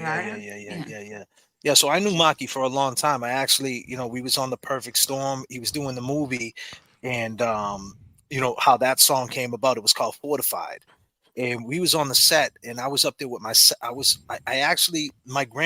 my first cousin's Jay Giannone. He's an actor out of Boston. He's been in The Departed, Gone Baby Gone. He's been in all types of things. He just did a movie called It Snows All the Time about dementia that he produced. He's a rare, he's been in all types of stuff, this guy. So back then, my grandmother, we're first cousins. My uncle's his father, and he grew up with on my grandfather's side. My grandfather was named Blondie. He was the only Italian cat in South Boston during that Whitey Bulger shit. So I grew up on my grandmother's side. So we really didn't know each other, but my grandmother used to always tell me, you got a cousin that's friend with Mark Wahlberg. You need to get a hold of him. So I'm like, all right, whatever. So I went up to The Perfect Storm. And now I had met Mark back in like 92, 93 at a talent show. We shook hands, but it wasn't like, really kicking it. Well, you know how it goes, Mikey. It was just at a show or something. Meet people, yeah. Yeah, I just met him, but I didn't have no in-depth conversation with him. And he was, he was out of here at that time. And so long story longer, I went up to the Perfect Storm and I name dropped my cousin Jay Janoni. And Donkey came out. This was in Gloucester, Mass. So Donkey comes walking out of this back of this parking lot, and we look like Donkey. Now, Donkey, if anybody that don't know, Donkey is basically Turtle in the show Entourage. Mhm. That's his character. So Oh yeah. so Donkey was Turtle. So that's the real Entourage. So I'm telling you the real Entourage story. So anyway, he comes out and he's like, "Hey man, you guys look like us. Like, what are you doing here?" I was like, "I want to talk to Ma because maybe I could talk to him. My cousin's friend with you guys." He's like, "Who's your cousin?" I was like, Jay Janoni. So he's like, my best friend. So now we go in the back. We had weed on us. So Mark's like, "You got weed? Can you get weed?" I'm like, "Yeah, I got some weed." So we go back there. We're smoking weed with George Clooney, Alan Payne, playing basketball back there with these dudes. So now we're getting down to business, man. And I'm like, "Listen, bro, we want to do a song. We want to do a song. You just did this movie, The Corruptor, and that whole soundtrack was all hip hop." I'm like, and back then I knew about placement. So I was like, "Listen, we just want to play some music and get some money." And so he was like, "All right." And he was like, "My best friend is your cousin too." He's like, "If your cousin is Jay Janoni, your other cousin's Ralph Zammit." And I'm like, "I don't know Ralph. That's my second cousin. He's a Dorchester kid." So I'm like, "Nah, I don't know him." So he actually introduced me to my cousin Ralphie that I never met. That's Wow. my second cousin. So, but anyway, so he told us, "Listen, tomorrow night, meet me at Supersonic Studio." Mikey probably knows where it's at on Brighton Street, right next to the Middle East. No, Brookline Street, in Cambridge. It's on Brookline Street. It was called Supersonic Studios. This is '98, Oh yeah. right? Yeah, this was '98 going into '99. Oh, it could have been '99, right? But anyway, he's like, "Meet me there. We'll do the. I'll get it. I'll get some music and we'll do a song." So I'm telling my brother the whole time. The next day, I'm like, "Man, this dude's talking shit, man. He ain't gonna. We're gonna show up to the studio. He's just gonna give us some punk studio time. We're gonna rap." I was like, "Man, he ain't gonna be there." So my brother's like, so the next day came. My brother's like, "Are you coming?" I'm like, "Man, you just go." I'm like, "I'm not wasting my time with this dude." Because I had did stuff my own and had my own record deal, and I know how these things work. He's trying to be politically correct. So my brother's like, "Come on, don't be a buster, man. Let's just go." So my brother had a GTA at the time, a Trans Am with the T tops, the whole thing. So we pull up on Brookline Street, and right when we pull up, Maki's right outside, and he's like, "Hey guys, what took you so fucking long?" You know what I'm saying? So you know what I mean. So I'm like, "Oh shit, That's he really awesome. showed up." So we ended up drinking like, I think, like 40 beers. This dude was a drunk back then. Wow. Yeah, we were getting smashed, and we Dope. went in the studio and we did a whole song, and we got there like at 9 o'clock. We didn't leave until like 4 a.m. So that's my Maki Mock story. But there's plenty more with Mark Wahlberg, but that's my Maki Mock story. That's got to be like something that one would never forget. Experience like that. I ironically, the person in the chat asked us, "Who have we met this famous musician?" And I've met, I don't know, like I've run into athletes and a whole slew of UFC fighters and Joe Rogan and Dana White and all kinds of, but I don't think I've ever run into a famous musician that I can think of anyway. So that, unfortunately, man, I did Shade 45 for a while. I still do. I'm still part of Shade 45 Show Off Radio every Thursday from 7 to 9. I'm still part of it. I just ain't on there as much, due to scheduling and where I'm at right now, where I'm living. But I'm still part of the show. But during from 2000 and I'd say 2008 to 2014 or maybe 2016, I was real heavy into that show. So you name it, I met him. I mean, I remember in the hallway I ran into Nelly. Like guys like that really ain't my type of hip hop guys. Like Nelly's not really like my type of hip hop, but big famous dudes like that, like Nelly and LL Cool J. I met LL. I met everybody, man. I met basically everybody. You could start name dropping hip hop dudes, and I probably met them. Mikey knows. Mikey met a lot of them too, though. Yeah. Yeah. That is really cool, man. And the rock guys too. I just thought of it. It's so funny how the stories, you forget them and then you remember them. I remember doing Jaeger shots with the guy from Drowning Pool, Dave.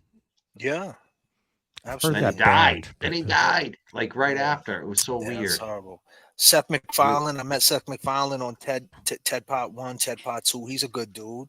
Amy Adams. I was on the set of The Fighter. I was in the movie The Fighter, but I got cut. But it was crazy because when I was in the movie The Fighter, we was doing The Fighter. I went out to LA to train with Mark. And so we were training in his gym, and we had Mickey over there and his brother, and Christian Bale was there. I called him Batman, and so we had everybody there. And it's crazy because when we went to the screening, this dude, they mistake one of the guys. They thought I was Bruce Willis. Someone mistake me as Bruce Willis. Like the dude was like, Bruce, hey, he came over and gave me a big hug because we went to the screening, like this crazy premiere screening, and one of the actors in the movie swore I was Bruce Willis, and I didn't get it until after he called me Brucey. And I'm like, yo, I just went with it. I was like, what up? And then after that, I'm like, who the fuck was he talking about? And then come to find out, dude was like, yo, he thinks you're Bruce Willis. I'm like, no, because we was at this crazy screening in Hollywood, you know what I mean? With Mark, with Dave Caruso, all these big time producers, man, that did The Fighter and all these other different directors and stuff. So I seen a lot of that stuff on the movie. Amy Adams, like I said, playing cards with all these people. Yeah, so I've been on a lot of movie sets and a lot of situations like that for sure. That is really, really cool, man. We have a legit celebrity here, guys. We got a celebrity in JFK talking some Karen Read craziness. I'll tell you. Right. I'll tell you. I got one story for you. My guy Slane, that Mikey knows, Slane. So Slane is like a good friend of mine from Boston. He's a real celebrity. Yeah, he's an actor now too. Yeah, he's an actor. Yeah. That's what I'm saying. He's a real celebrity. So he started out as a rapper, just like Go ahead. Yeah. So he Slane is funny because Slane's whole life he wanted to be the House of Pain, right? So like it ended up when Everlast took a back seat to the House of Pain, it became the House of Slane. So like his whole dream manifest. It's the most craziest thing. They had a thing called La Coca Nostra. La Coca, yeah. So like he became part of like House of Pain, and then he became part of then he had a group called Special Teams with Edo G and Jason, Boston. Yeah, all my guys. So right around 2013, there was like a limbo state. The town was out in 2010. What am I saying? 2010. I'm with Slane, and Slane's in the movie The Town, and how he got that. I don't want to talk about how he got that role, but it was based on something that happened with my cousin. So my cousin was supposed to be in the movie. Jay Giannone was supposed to be in the movie The Town too, and him and Slane were supposed to play gods, just regular gods. So something happened during the auditions, and then Ben turned around to Slane and was like, you know what? I'm gonna make you part of the whole movie. Yeah. And he made him part of the whole movie, as Slane's the dude who's driving the ambulance in the town, right? And it's like, I'll just give him your first name, the blonde headed kid. But Slane's about to be in the movie Joker that's coming out in October. Yeah, he plays a god. But like Slane, like what I'm trying to say is Slane on the set of the movie The Town. We were in New York with Slane, and the movie came out, and we're just doing hip hop stuff in the basement. That's how like people don't understand about like this industry thing. They assume that you get all this money up front. We're in a basement in Bushwick and Broadway, right? In Brooklyn doing hip hop, and then all of a sudden the news breaks that he's in the #1 movie in America. And I shared that moment with him. Like, hey man, how's it feel to be, hey dope, buddy, that's how does it feel to, how do you feel to be in the #1 movie in America? And he's just like, man, I feel good, I guess. Yeah, right. You know what I mean? And it's like even with Nicky Diamonds, like guys like that, like clothing brands guys, like Nicky Diamonds from Diamond Supply. If you ever go inside like these skate shops, or you go inside the mall, or you see the kids wearing the Diamond Supply clothes, I was at his house in Hollywood Hills in 2009, and he had a so we're in the hills chilling, and he had a brand new French bulldog, and I had 2 Boston Terriers at the time. So Mikey knows about this too, about dogs. So the dogs are basically all the same. These little French bulldogs and Boston Terriers. So I got his French. Everybody, Wiz Khalifa's there. We're watching the Super Bowl there. So everybody's like, everybody's trying to be industry. Now Mikey will tell you, I ain't that dude, man. I go over here. When 2 people try to put that industry thing going, I'm like, yeah, I'll be over here, man. I'll be outside talking to the guy who's making hot dogs. I'm good with all that. Yeah. So I'm at his house though. This is a huge house in the hills in Hollywood, and there's a little French bulldog, Mikey. And so I'm going like this to him, giving him the snap, and I got this dog sitting. So Nikki comes over and is like, how do you got this dog sitting? And I'm like, man, I'm just hitting him with that hard snap, man. And he's sitting, he's just doing it. You know what I mean? And anyway, I'm telling Nikki, I'm like, man, you're chilling, bro, huh? You got this huge house in Hollywood Hills. I'm like, you're doing it big. He's like, listen, man. He told me just like this. He's like, if I don't get my brand in stores in the next couple of years, he was like, I'm gonna have to give up this house. I'm gonna have to give up everything. And he was like, you know, and that next thing you know, within 2 years, everything hit the stores, boom, and he just became a billionaire. Same thing with the cat Burner. You know, the dude Burner who made cookies. You ever see cookies? All the cookie stuff. Yeah. So there's a guy named Burner. He's another dude. He created cookies, this weed brand. I met him in 2013 on back of a tour bus, and he was selling weed, and he had a big pound of weed. So I'm like, yo, let me get some weed. He hit me up. He said, you got a cup? I took a what do you call it, a solo cup, right? And he just filled it with weed. And I'm on back of the tour bus when I'm blazing with him. And next thing you know, he's making $55 million a year. So I seen a lot of these guys. By the way, that's way better use of red Solo cups, by the way. Yeah. Just saying. So I seen a lot of. I just thought of a guy that I want to ask JFK about too, because it didn't occur to me that he was also a music artist, but he is. He had an album, but it's like the most famous person I probably knew growing up. John Cena, Massachusetts guy. When I hurt my back wrestling, he actually carried me to the car. I didn't really know John. I knew his younger brothers really well. I used to coach against them and then wrestle with them in the off season. I was like just out of college wrestling coach, and they were in high school and just graduating. So, and my cousins all know them too. Like, great people. John Cena, like he put out a CD too, didn't he? He went platinum. He went platinum. He went platinum, and he talks about it like it's nothing.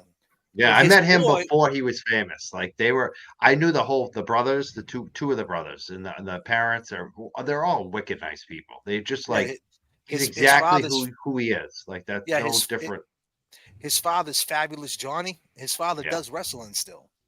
But you know, with John Cena, he's another one. Like you got look at John Cena's from Massachusetts. He's from West Newbury, kind of the area where I'm from. Lynn. He lives out. I'm not going to say where you're at, but and he's out there in the North Shore too, in that area. So, but the point is, who else? Sasha Banks. Sasha Banks lived in Cambridge, another big wrestler. It's funny, like Massachusetts, there's so many people on the low that has so many ties to Massachusetts that do major things. But yet, when it comes to the music scene in Boston, I mean, you got Errol Smith for one, right? And one of the main things I say with JFK, Justice for the Kids, I always say, was it even hip hop in the first place, right? Because it's like, if it wasn't for the song "Walk This Way," right, would hip hop ever be as big as it is? You know what I mean? And that was a rock song. You know what I mean? And that was, and they were from Boston. So it's like, people always want to exclude Boston and say, well, hip hop, Boston don't really have a hip hop scene like that. Which, the people that are in the know, like guys like Mikey knows there's a scene. But there's so many people in the mainstream will say, when they think Boston, they think Marky Mark and New Kids on the Block. They don't think about the other artists. So, but when you put it in that New Edition, even, I mean, that's New Edition. Yeah. New Edition is out of here. I was just doing karaoke with my daughter today, doing New Edition. Yeah, definitely. We talked about them earlier. We talked about New Edition earlier. Yeah, New Edition, man. How can you go wrong with Bobby Brown when he came out in '88 with that "Don't Be Cruel" album? Jesus, yeah, that was huge. I was listening to that. I mean, everybody was. Yeah. And that's what it's funny, and I'll just put a button on it, but I'll say this with the Karen Read stuff. If anybody's watching, I basically say, Maddie McCabe is Maddie M on the backup. That's Maddie Matt. And then you got Big Bad Brian A was hanging tough, singing "Please Don't Go to Cole" up in the room. You know what I mean? Because he was with Donnie on Boston's Finest. So, and he's a Dorchester cop. So, Boston's Finest, these guys think they're the Wahlbergs. You know what I mean? They think they're from. They're not. They're not. The Wahlbergs are actually cool. Yeah. They are. I mean, that's fact. So what I'd like to do I'd like to hear everybody's Mount Rushmore of music. And so I'm going to couch it, and then Mike said his, but I want to couch it. Hopefully you're going to use bands that people have heard of, big influential bands, the most four. So just think, when you think of Mount Rushmore, you're thinking of Washington, Jefferson, Roosevelt, and Lincoln. So just think about who that could be in music for you. Who do you think is that kind of influential? You know what I mean? Like I said, I could say I could put the Butthole Surfers. I could put a bunch of bands that really everyone would go, oh, okay. But I mean, bands that really made a huge difference in your life, and it doesn't necessarily have to be rock. So then we'll. Oh, by the way, y'all out there, if you would give us a like and a subscribe, we would super duper appreciate it. There is a whole bunch of you watching right now, more than I thought would be interested in this episode, but apparently you are. And after that, I'll cut these guys loose and I'll go over your favorite bands. So let's start off with JFK, or no, let's start off with Suzanne because we haven't heard her in a while. Although she's moving to I feel like we're getting a tour of Suzanne's house. Sorry, I was on the move. I like the decor. I really do. I love what you've done with the place. Hey, can I say one thing? At Mixed Girl, Yes, Mizzy, what's up, Mixed Girl? How you doing? I haven't Hey, met you officially. How you doing? I'm I see what you. too. My family all lives in Lynn. Oh, really? I seen you on Sean's show. I like what you're doing. I appreciate everything you're doing. Thank you. Thank you. Yeah. Absolutely. God bless. Is there anybody who doesn't love Mizzy? I just want to poll the entire world. Is there anyone who doesn't love Mizzy? Let me hear you. You kids back in high school might not have liked me because That's because you beat their ass because they made fun She was of your knocking race. them. So She was knocking them out the box. she had to beat their ass. Yeah. All right, Suzanne, your Mount Rushmore, please, ma'am, and then we will go to Mike, Mizzy, JFK, and myself. Okay, so I've said Van Halen 3 times already, but Van Halen's obviously in my Mount Rushmore. Sure. Second, Guns N' Roses. Interesting. Guns N' Roses. Damn, you said they don't all have to be rock, but I'm stuck in the Don't rock say wheelhouse. damn Yankees though, because I'll feel self-conscious about being a New Yorker. So anyway, go ahead. No, I don't hate on damn Yankees, but they're not in my top 4. I'm kidding. Go ahead.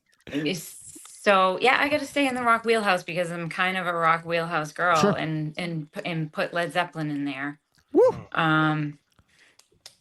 Ooh, that fourth one. This is like a Sophie's Choice type thing. This is tough, man. On the last one,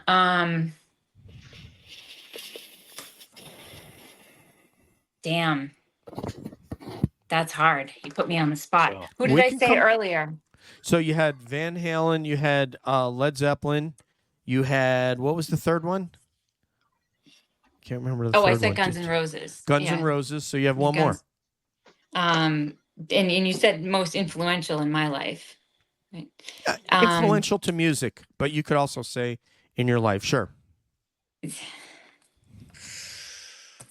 That's a really tough one. We can come back to you. We can go to Crawford. AC/DC? No, Oh. they're not. They're not in my fourth. Yeah. Prince is my Amazing. Prince for sure. At least Prince in for mine. sure. They said he played like 13 different instruments, and when he did that Rock and Roll Beast. Hall of Fame thing, I he met sounded Prince. You You did? did? I met Prince. Yeah, I can tell you that story too, man. Man, I met him at a Grammy party. So I was at a Grammy party, right? With the Roots was having this Grammy party, and I had did a song with Strong Arm Steady. That's a West Coast group, and I was with Exhibit. I was hanging out with Exhibit in LA, and Exhibit invited us back. So we're downstairs in this party, and it was a Hennessy Black party. So they were giving the Hennessy Black away for free for like a certain amount of time, and then they were, selling it. So me and Static Selector, my partner, right? I took 2 bottles, right, and I put it in my jacket. So I go downstairs, and the party starts going downstairs. And next thing you know, Jimmy Fallon walks in with Neo, Julia Dreyfus, whatever her name is. Drew Barrymore was with him. Julia So I'm like, Louis, yeah. So they're looking for something to drink, and I'm like, hey, I got the Hennessy. So I start pouring up with Neo, and I start drinking with Drew Barrymore. I'm like, this is crazy. So now we start walking around this backstage area. Me and Static open up a door. Boom, it's Prince. dude. It's Prince. No bullshit. I swear to God. It's Prince. Yeah. And Prince was just sitting back there. They were smoking. Dave Chappelle was back there with him. And me and Static was like, yo. And then we ended up in the book. So they made this Grammy book. Right in LA, it was 2010. They made this book, and somehow or another, me and Static end up in a picture, surrounded by all these celebs. Man, it's mad fun. Too Short was there. I'm like, yo, what up, Short? He's like, bitch. Oh man, I can't make this shit up. I cannot make this shit up, man. We need another That- show just for JFK Yeah. to tell his For real. stories. Wild. Yeah, story. we I got some wild stories. we'll definitely do another one of these because it was so much fun. Unfortunately, you missed 3/4 of the show, but we extended it because you have great stories. And meeting Prince is like the equivalent is like meeting Tom Brady. Yeah. You know, that's like the level of as an athlete. That would be like meeting like Magic Johnson or Larry Bird or Tom Brady. I mean, that kind of a dude. So, Mike, who's on your Mount Rushmore? And we'll come back to. Oh no, Suzanne got it with Prince. So, who's on your Mount Rushmore, sir? I'm trying to come up with my 2 list. I'll give you my national list. I'll go with Nirvana #1, Pearl Wow. Jam. So and then I'm gonna say Tupac definitely. Wow. Okay. And I'm gonna Awesome. say there's a tie for that 4th spot between Prince and Tracy Chapman. Wow. Wow. And so locals, I'll go with the Mighty Mighty Bosstones. Nice. Which I just love them. I always have. Dickie actually called our house one day. My girlfriend knew him growing up, basically. And he called our house one day back in the day when you'd have the voicemail recorder. So I heard his voice and I didn't pick up because it was for her. That is The call wild. was for her. And I heard his voice call. And I kind of met him one time too at one of his shows. He basically, at one of the shows that we went to for him, Great Woods, people were throwing mud at L7, the opening act. And so he came out into the audience and basically told people to stop ripping up the mud because it was going to cost him too much money. Stop ripping up the sod, and people did. And then he sat down in front of us. So he basically sat down, watched the opening act right in front of us. So I like him. But I would say Bosstones. I'm going to say Jay Giles Band. These are my favorite Boston bands. Morphine and Tree. I'm going with all the rock bands on that one. There's so many. I could go into hip hop too. Like I said, Terminology is one of my top hip hop by far.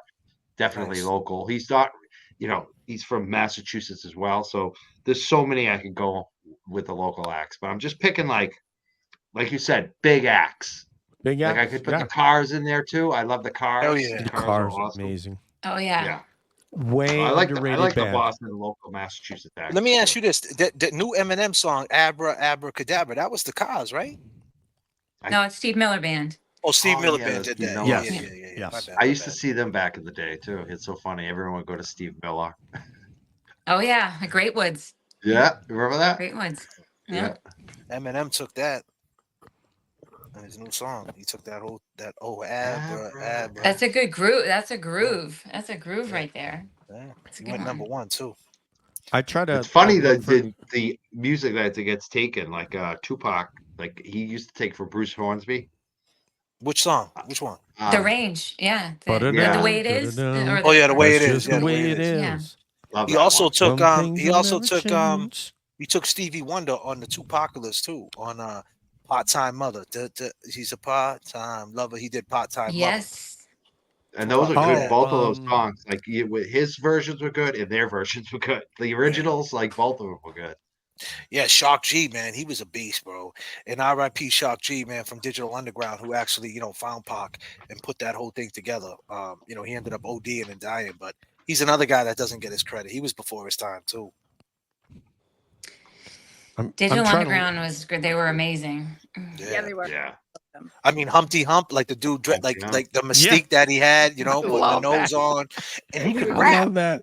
Like if you listen to Humpty Hump rap, Shock G rap, like he could spit, and like this was this is 1990. Amazing. Dude, Yeah, I know. spitting like that in 1990. That's crazy when you think about it. What was that out? Sex Packets? Is that Yes, is that the Sex album? Packers. Yes, Is indeed. it?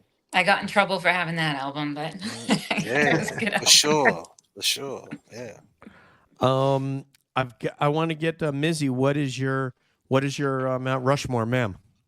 Like I said earlier, I'm a singer, songwriter, soloist. So most of mine are soloists except one. My mom is listening in the next room, and I was raised on Motown, so a lot of it's going to be Motown. The Temptations. It's all good. Love the Temptations. Whitney Houston as a vocalist, she's one of my favorite vocalists. Trying to think of who else I had. The third person before I went to. Well, Prince and Michael Jackson have always been like a tie for me. Yeah. They're one. And then, as I said earlier, Stevie Wonder. He's just, I mean, he plays tons of instruments, just amazing vocals, lyricists and like the man sees more than most of us see, and he can't see, you know. Right. He Like Ray Charles. To be in like what you're saying, Mizzy, to be I'm a songwriter too. To think that he's writing all that in his head is insane. Yeah, and just, I mean, like from such a little kid to go to like even now he's still out there. You know, he doesn't tour as much as he did because he had some health issues, but like, you know, just he's just He's on another level. How amazing he is, because like, you know, you could go from song to song. We could sit here all night and list his songs and like the grooves, and you know, the people have covered his stuff, like, you know, like the Red Hot Chili Peppers and stuff like that. Oh yeah, Higher Ground. It's like such a good song.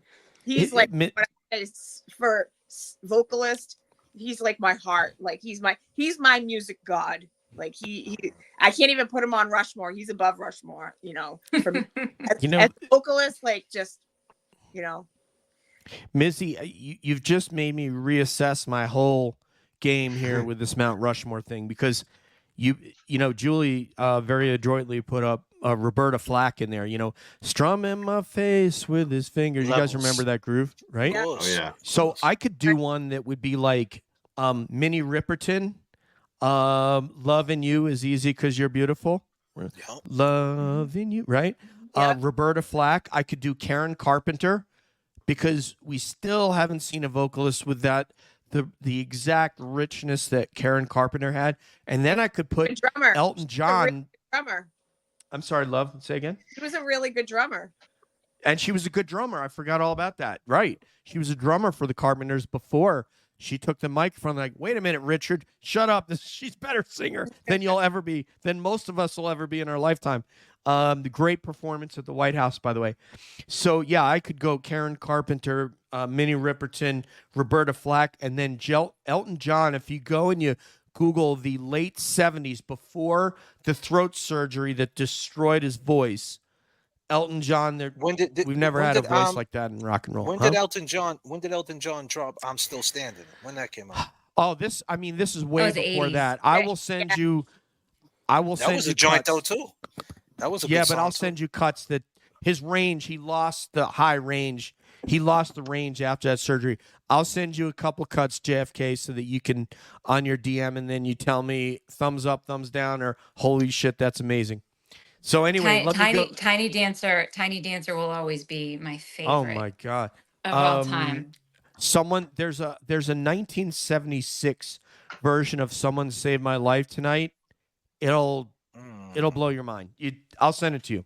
So now let's go to JFK. Thank you very much, Mizzy, for shifting my paradigm on how to think about these, because I need, like Mike, I need to have multiple Mount Rushmores. So let's get yours, please.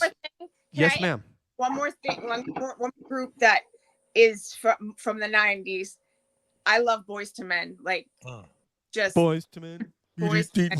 Like, no, not even like that. Like Motown Philly. My when I was in high school, my group danced to the Motown Philly. So that song will always have. But like Wanye's voice is like, yeah, he's on another level. Chef's kiss. You know, I saw them in concert with Destiny's Child. Yeah, I mean, his voice just. Yeah, he's crazy. He gets into it too. He zones out, starts doing some weird stuff with his face, and he's in the zone, man. He gets into it. I seen him live in Orlando. So yeah, they were really good. So go ahead. So how many we got? We got 4, right? You're saying 4 people, right? Yes, 4, sir. Mount Rushmore. So I mean, that's you know what? I'll tell you, man. I'm gonna go. I'll start with hip hop. Hip hop, I would have to start. You know, my number one, I have to go with Pac. I'm a Pac dude, only because he was, you know, he died at 25 years old, and all the stuff that he did. And I actually, on my channel, I got a series called Sometimes I Talk to Tupac. I went to Tupac's house in Decatur. I know all about Pac. I did a whole timeline of his life of why these things was happening to him, and so Tupac did amazing things, man. It was a hell of a run for that dude, and we're still talking about him. So be only 25 to die, you know what I mean, and do all the stuff he did is insane. So Pac on the hip hop. Now on the rock, I got, I love rock. You know what I mean? I had an 87 I rock back in 2016, and when my boys jumped in the car, I was like, listen, we ain't playing nothing but classic rock. You know what I mean? Like, you can't get in this whip. We ain't playing hip hop. You know what I mean? But I'll tell you, I'll start with rock. I would have to say, I'd have to go to. I'll stay in the modern lane right now. I'm gonna say, one of my main people is Linkin Park, Chester Bennington. Chester is a beast. Plus, he got another group called Gray Days. Yeah, is it Gray Days? Yeah, I think it's Gray Days, right? Was it Gray Days? I don't want to sound like I'm wrong. Yeah, I think it's Gray Days, right? Yeah, it's Grey Days. Yeah, Gray Days. He's in another group called Gray Days. He got a song called Sometimes, Soul Song. You gotta check them out. I'm almost pretty sure that's the name of that group. Gray Days, okay. Right. But yeah, my son, I got a son named Cheston, Chestyn. I name my kids after rock bands. So Cheston is named after Chester because Bennington, Linkin Park, Lincoln, so Cheston. And then my other daughter, my other daughter's named Nirvana, Nevahana, like Nirvana, but Nirvana. And her middle name is Halen, Halen, after Van Halen. Wow. Yeah. Wow. So when you talk about rock, it gets deep with me with the rock shit, man. I'm a weirdo, man. Because people think I'm this hip hop dude, and then all I'm playing is rock. So Linkin Park, obviously, and I would have to go. My third, I would have to go into Daryl Hall and John Oates, man. They were great. You know what I'm saying? Yeah. I'd have to go into that, like Sarah Smile. It's a whole other energy, them dudes, man. Yeah. And Chicago, man, they blew Chicago out of the water. Like it's a tie between. So when I dip into that, you know what I'm saying. When we dip into them vibes, the dudes that dip right into with Daryl Hall and John Oates is Phil Collins. That's my other dude.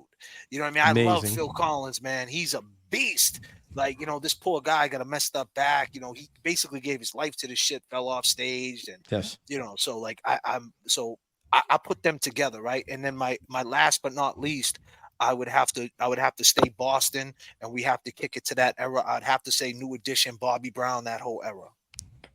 That is, we could do a whole nother thing, and I think probably, I know Mike had two Mount Rushmores. He's probably got like 4. JFK probably has. I could do a hip hop list too. Definitely. So we could totally do it. So Aerosmith, obviously, Guns N' Roses, groups that like. I'm into the ballads, man. I'm into like Cinderella Man. The Cinderella song. What's the song they got called? Don't know when it's gone till it's gone. Yeah, man. Like that shit's Look like at different. You guys, man. Like that's like other level shit. And like Tesla, man, love song. Oh, Tesla was great. You know what I mean? Little Susie, come on. Like them. Yeah. Like them songs right there, man. Song. Like that energy. Like I'm all about the energy, man. And like it just brings me back into this. Like I don't know. Even though I was young seeing it, like I wasn't that old, but I really didn't embrace it like that because I was in between the Run DMC, Fat Boys, and then the Bon Jovi era. You know what I'm saying? Like everything was switching over, kind of. And even Bon Jovi, I love Bon Jovi, like Living on a Prayer, all that stuff. Because them dudes, just the songwriting. And that's what my mind goes to, back to what Mizzy says, is how they pen the songs. They went to the studio to make timeless music. And nowadays the artists, man, they don't really sit there and think about what's going to age well. And I don't know if we'll ever get music like that again. Well, we gotta do a hair metal night. I can remember a hair metal night. Yeah, like it's so funny. They were a great show, but we need a hair metal night and an R&B night. I'm just gonna put those on the list. I'm down for that, man. We will do. So, folks out there in the Free Karen Read, justice for Sandra Birchmore, justice for John O'Keefe, and justice for Enrique Nations. we'll do another one of these, and we're gonna come up with more Mount Rushmores that you will defend on air why that person's on your list. I'm gonna give mine. Mine's gonna be the most boring of all, and you guys are gonna go, "Oh, Drake, give me a handkerchief." But yeah, Steely Dan. obviously, in the George Washington position, I'll put the Beatles because they changed from that sort of Roy Orbison era, the Jerry Lee Lewis era, over into a completely different arena. And it was so simple that when I was a hair metal fan in the 80s, class of 1985, I didn't realize how great the Beatles were. I came to appreciate them more and more, that it's not necessarily the complexity of the music, but it's the brilliance and the sort of deftness with which they play that. Because lots of bands can play Beatles songs, but it won't sound like the Beatles. The Rolling Stones, for obvious reasons, they took it to a different era. They were the group that your parents in England did not want you to listen to. So girls would hide their albums under the bed, and they would have the Beatles records closer to the phonograph, so that way they wouldn't get caught, because Mick Jagger was a no-no. Led Zeppelin, the aforementioned band that kind of changed everything around 68 or 69, that just made it a lot heavier, right along with Black Sabbath was the birth of metal, but Led Zeppelin was the biggest touring band on earth when they were touring in the late 70s. The song remains the same, played in movie theaters, which is just it was just basically a concert that was made into a movie, and it played for years and years and years, and you could actually still go to theaters and see Song Remains the Same. Last one, I kicked The Who out of there simply because although you still hear their music in commercials today, I had to put U2 in there because U2 invented a completely different, your brothers from Ireland invented a completely different type of music, and the Edge in particular invented a guitar sound that has not been correctly mimicked or equaled since, and he did not try to be an Eddie Van Halen with his left hand on the fretboard.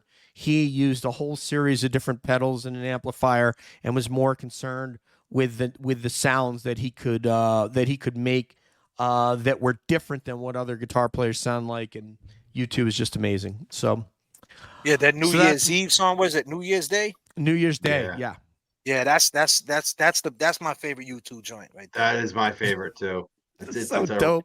Yeah, you could tell it really what it's about. I mean, this, yeah, at the end of the day, with me, with Mikey too. That's why me and Mikey get along, right? We always got along because like real recognizes real, and like music brings us together. You know what I mean? And like you wouldn't expect 100%. Mikey to be like, yo, man, I love terminology. You'd be like, him?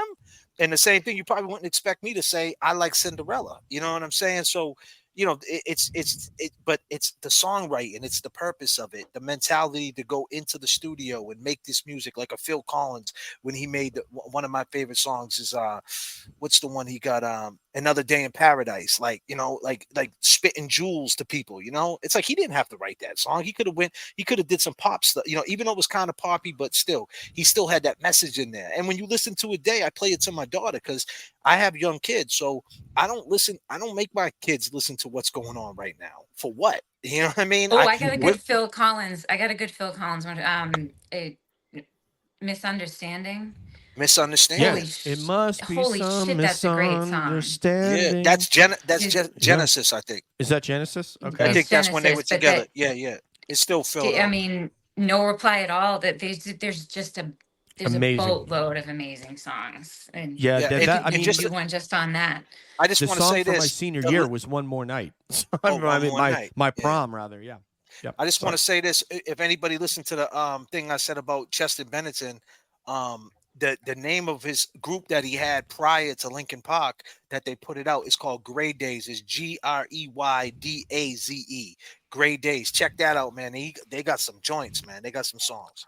He is so dope. We had a whole conversation about Linkin Park and Chester before you came, believe it or not. So, yeah, Chester, man, I feel so bad for that dude, man. He was on another level, man.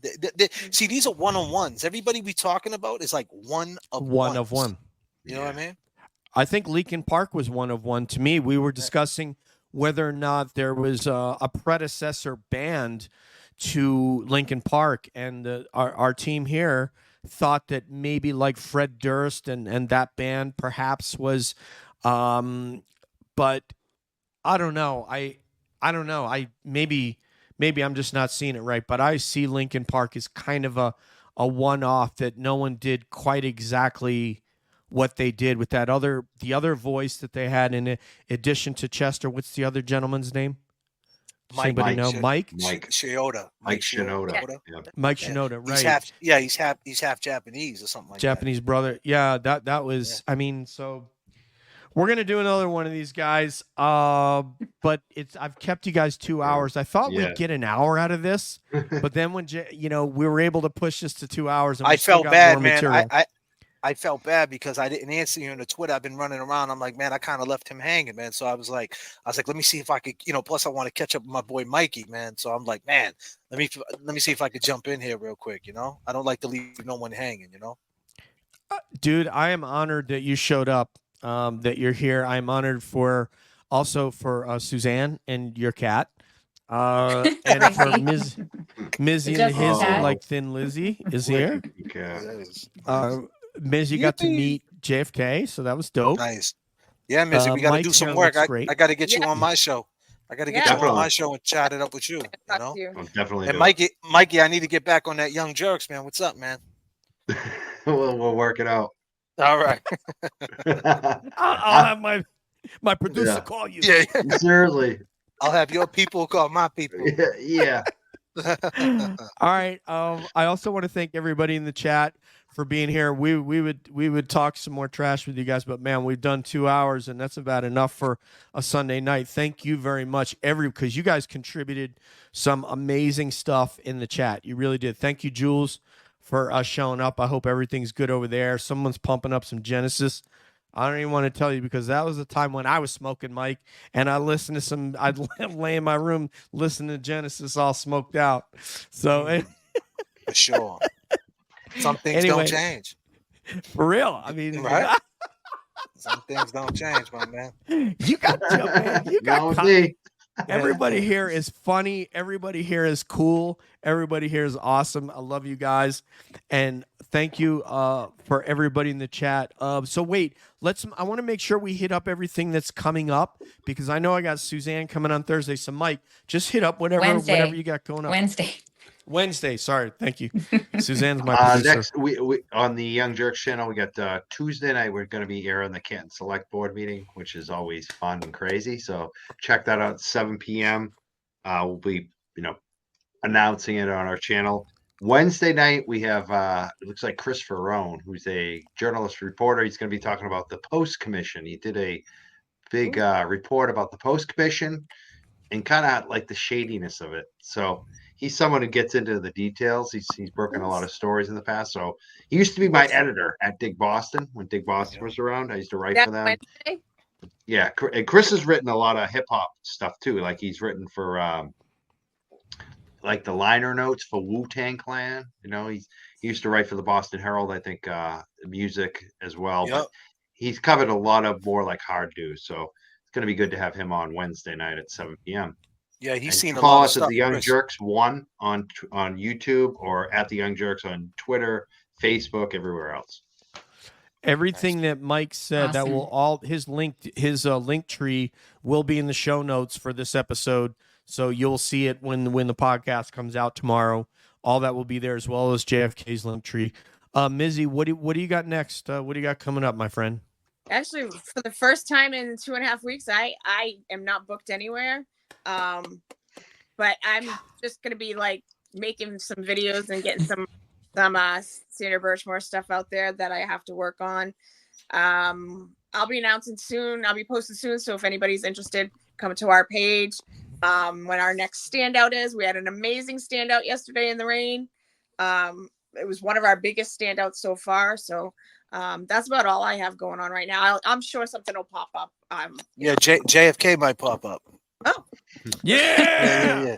Get you on a JFK show. And we will be talking Sandra Birchmore on Wednesday on our show. I'll try to deconflict with Mike and see what time Mike's going to be on so that we're not on the same time that he is. So I'll hit you up on DM for that, Mike, to make sure we get the right times. JFK, tell us what's coming up, brother. Man, I'm just running this, doing my thing on the JFK lives, and right now my whole swerve is about the swerve. I truly believe that Hank Brennan is Beetlejuice. He's here to do right with the zombies, and I don't think that it's a bad thing. I think it might be a good thing. So I'm gonna hop on that. I'm gonna stay on that. I'm not gonna be one of these people to say he's a mob guy, he's a piece of trash. I'm not gonna be that dude.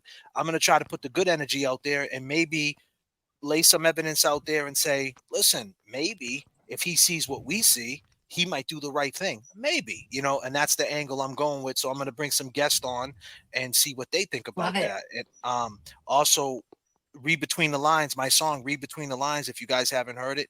And if you did hear it, go support it and play it loud in the morning. Play it loud before you go to work, or send it to your friend, text it to your friend, add it to your playlist. Because I'm an artist at the end of the day. I just want my music to be heard. That's all. Hell yeah. And Love it. Suzanne shared it with me the other day, so I will put the link to that song in the show notes for this podcast as well. So thank you, JFK. Suze. Absolutely. Well, you know what I've got coming up next. Actually, so I'm recording something on Tuesday, but it's not going to be live this week. And then we've got our Wednesday thing. Let's try to work around what Mike has going on if possible. To stagger it, if we can work together on that. Because sounds like Mike's got some good shit going on too. Always. We got to find a way to fit it all in, What time you going on? What time you going on, Mike? Wednesday? Wednesday. 7 p.m. 7, yeah. 7. Okay, yeah. so that's 5 p.m. And you're gonna do 2 hours probably. So you're gonna do like 7 to 9 more, or I have no idea. Okay. Like I'd ever plan that stuff. It's how long Okay. it lasts. It lasts. You know what I mean? Like, okay. we'll see. I will. Suzanne, we'll talk about it. He's going on at 7 Eastern, so we'll find a way. Maybe we'll go on at like 7:30 my time, which would be, or maybe 7 my time, which would be 9 your time, or something like We that. could probably do that. Yeah.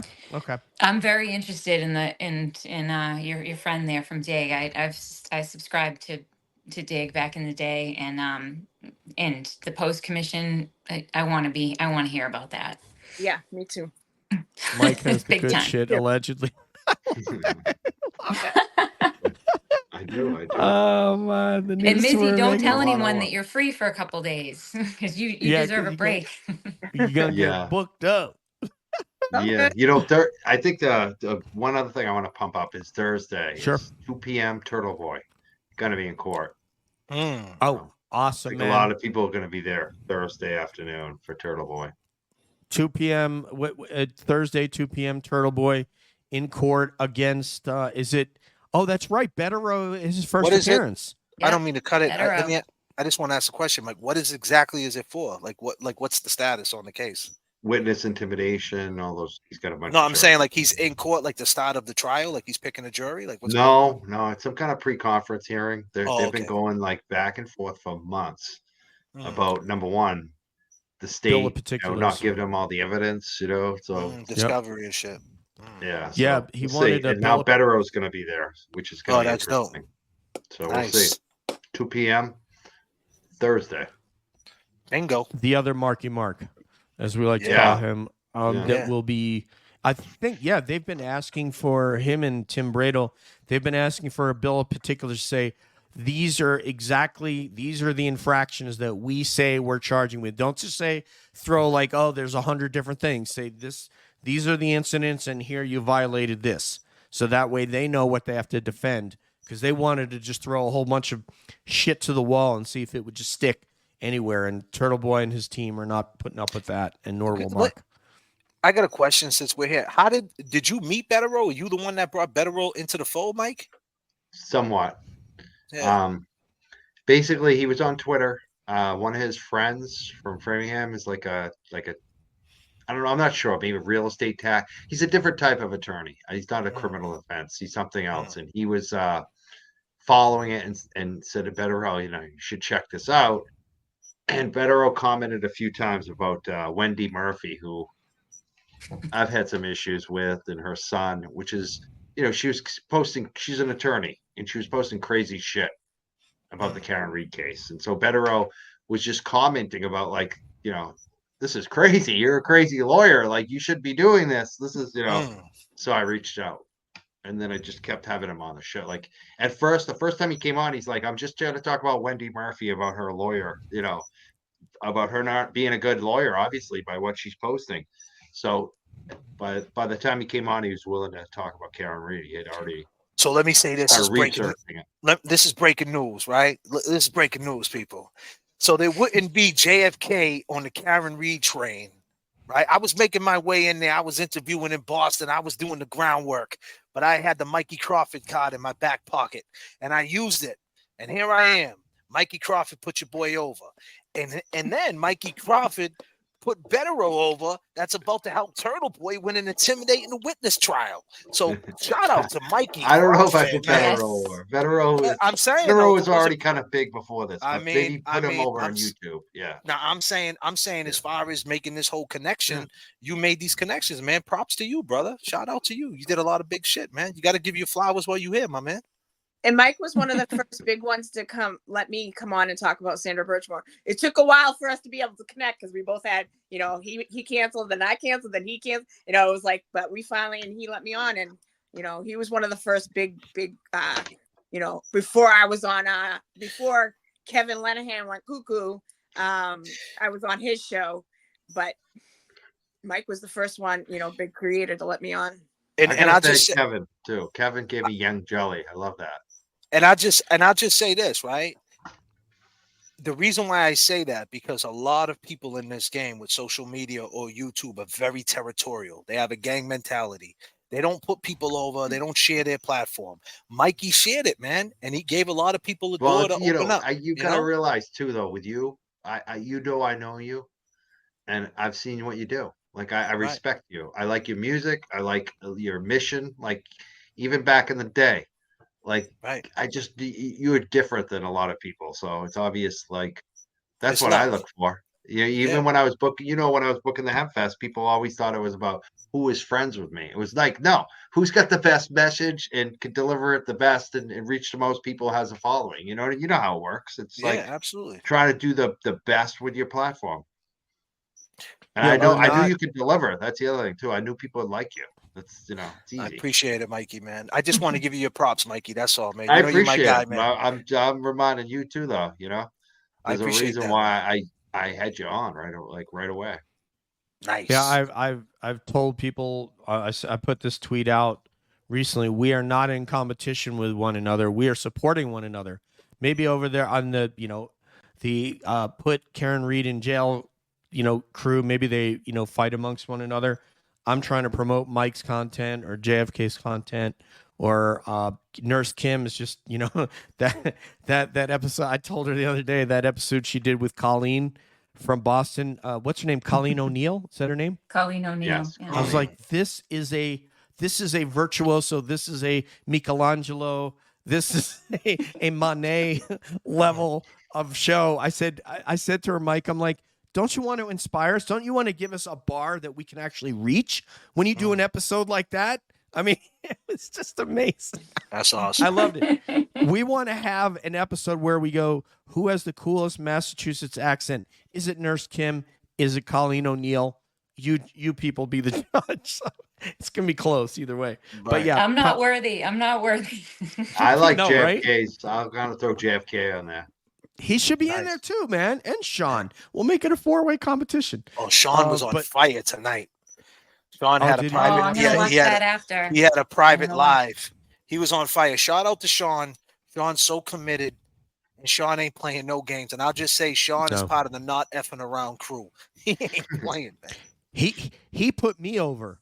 If Sean didn't come on my show, I wouldn't have met anybody. But that's because of him, I met all you people. I don't even know how I met. I don't know how I got better. I really don't. But Yeah, Sean really helped me out, and that's how I met Mike and met, everybody else. And that's how So, we met. And that's how we met everybody in this chat. That most importantly, we met all you people, real. everybody that shows support, everybody that has love. Peace to y'all for sure. Yeah, and if one of you want to come on here, that are in the chat, you don't have to have a show to come on here. You just got to have good and interesting takes and make conversation. So hit me up on DM, Twitter DM if you want to come on, and be more than happy to put you on air. You don't have to be someone who's famous in the community. So with that, all their stuff will be in the show notes. On behalf of Suzanne, Mike, Mizzy, and JFK, this is DJ saying peace out, one love. We'll see you down the road. And as always, we wonder what's up around the bend. Absolutely.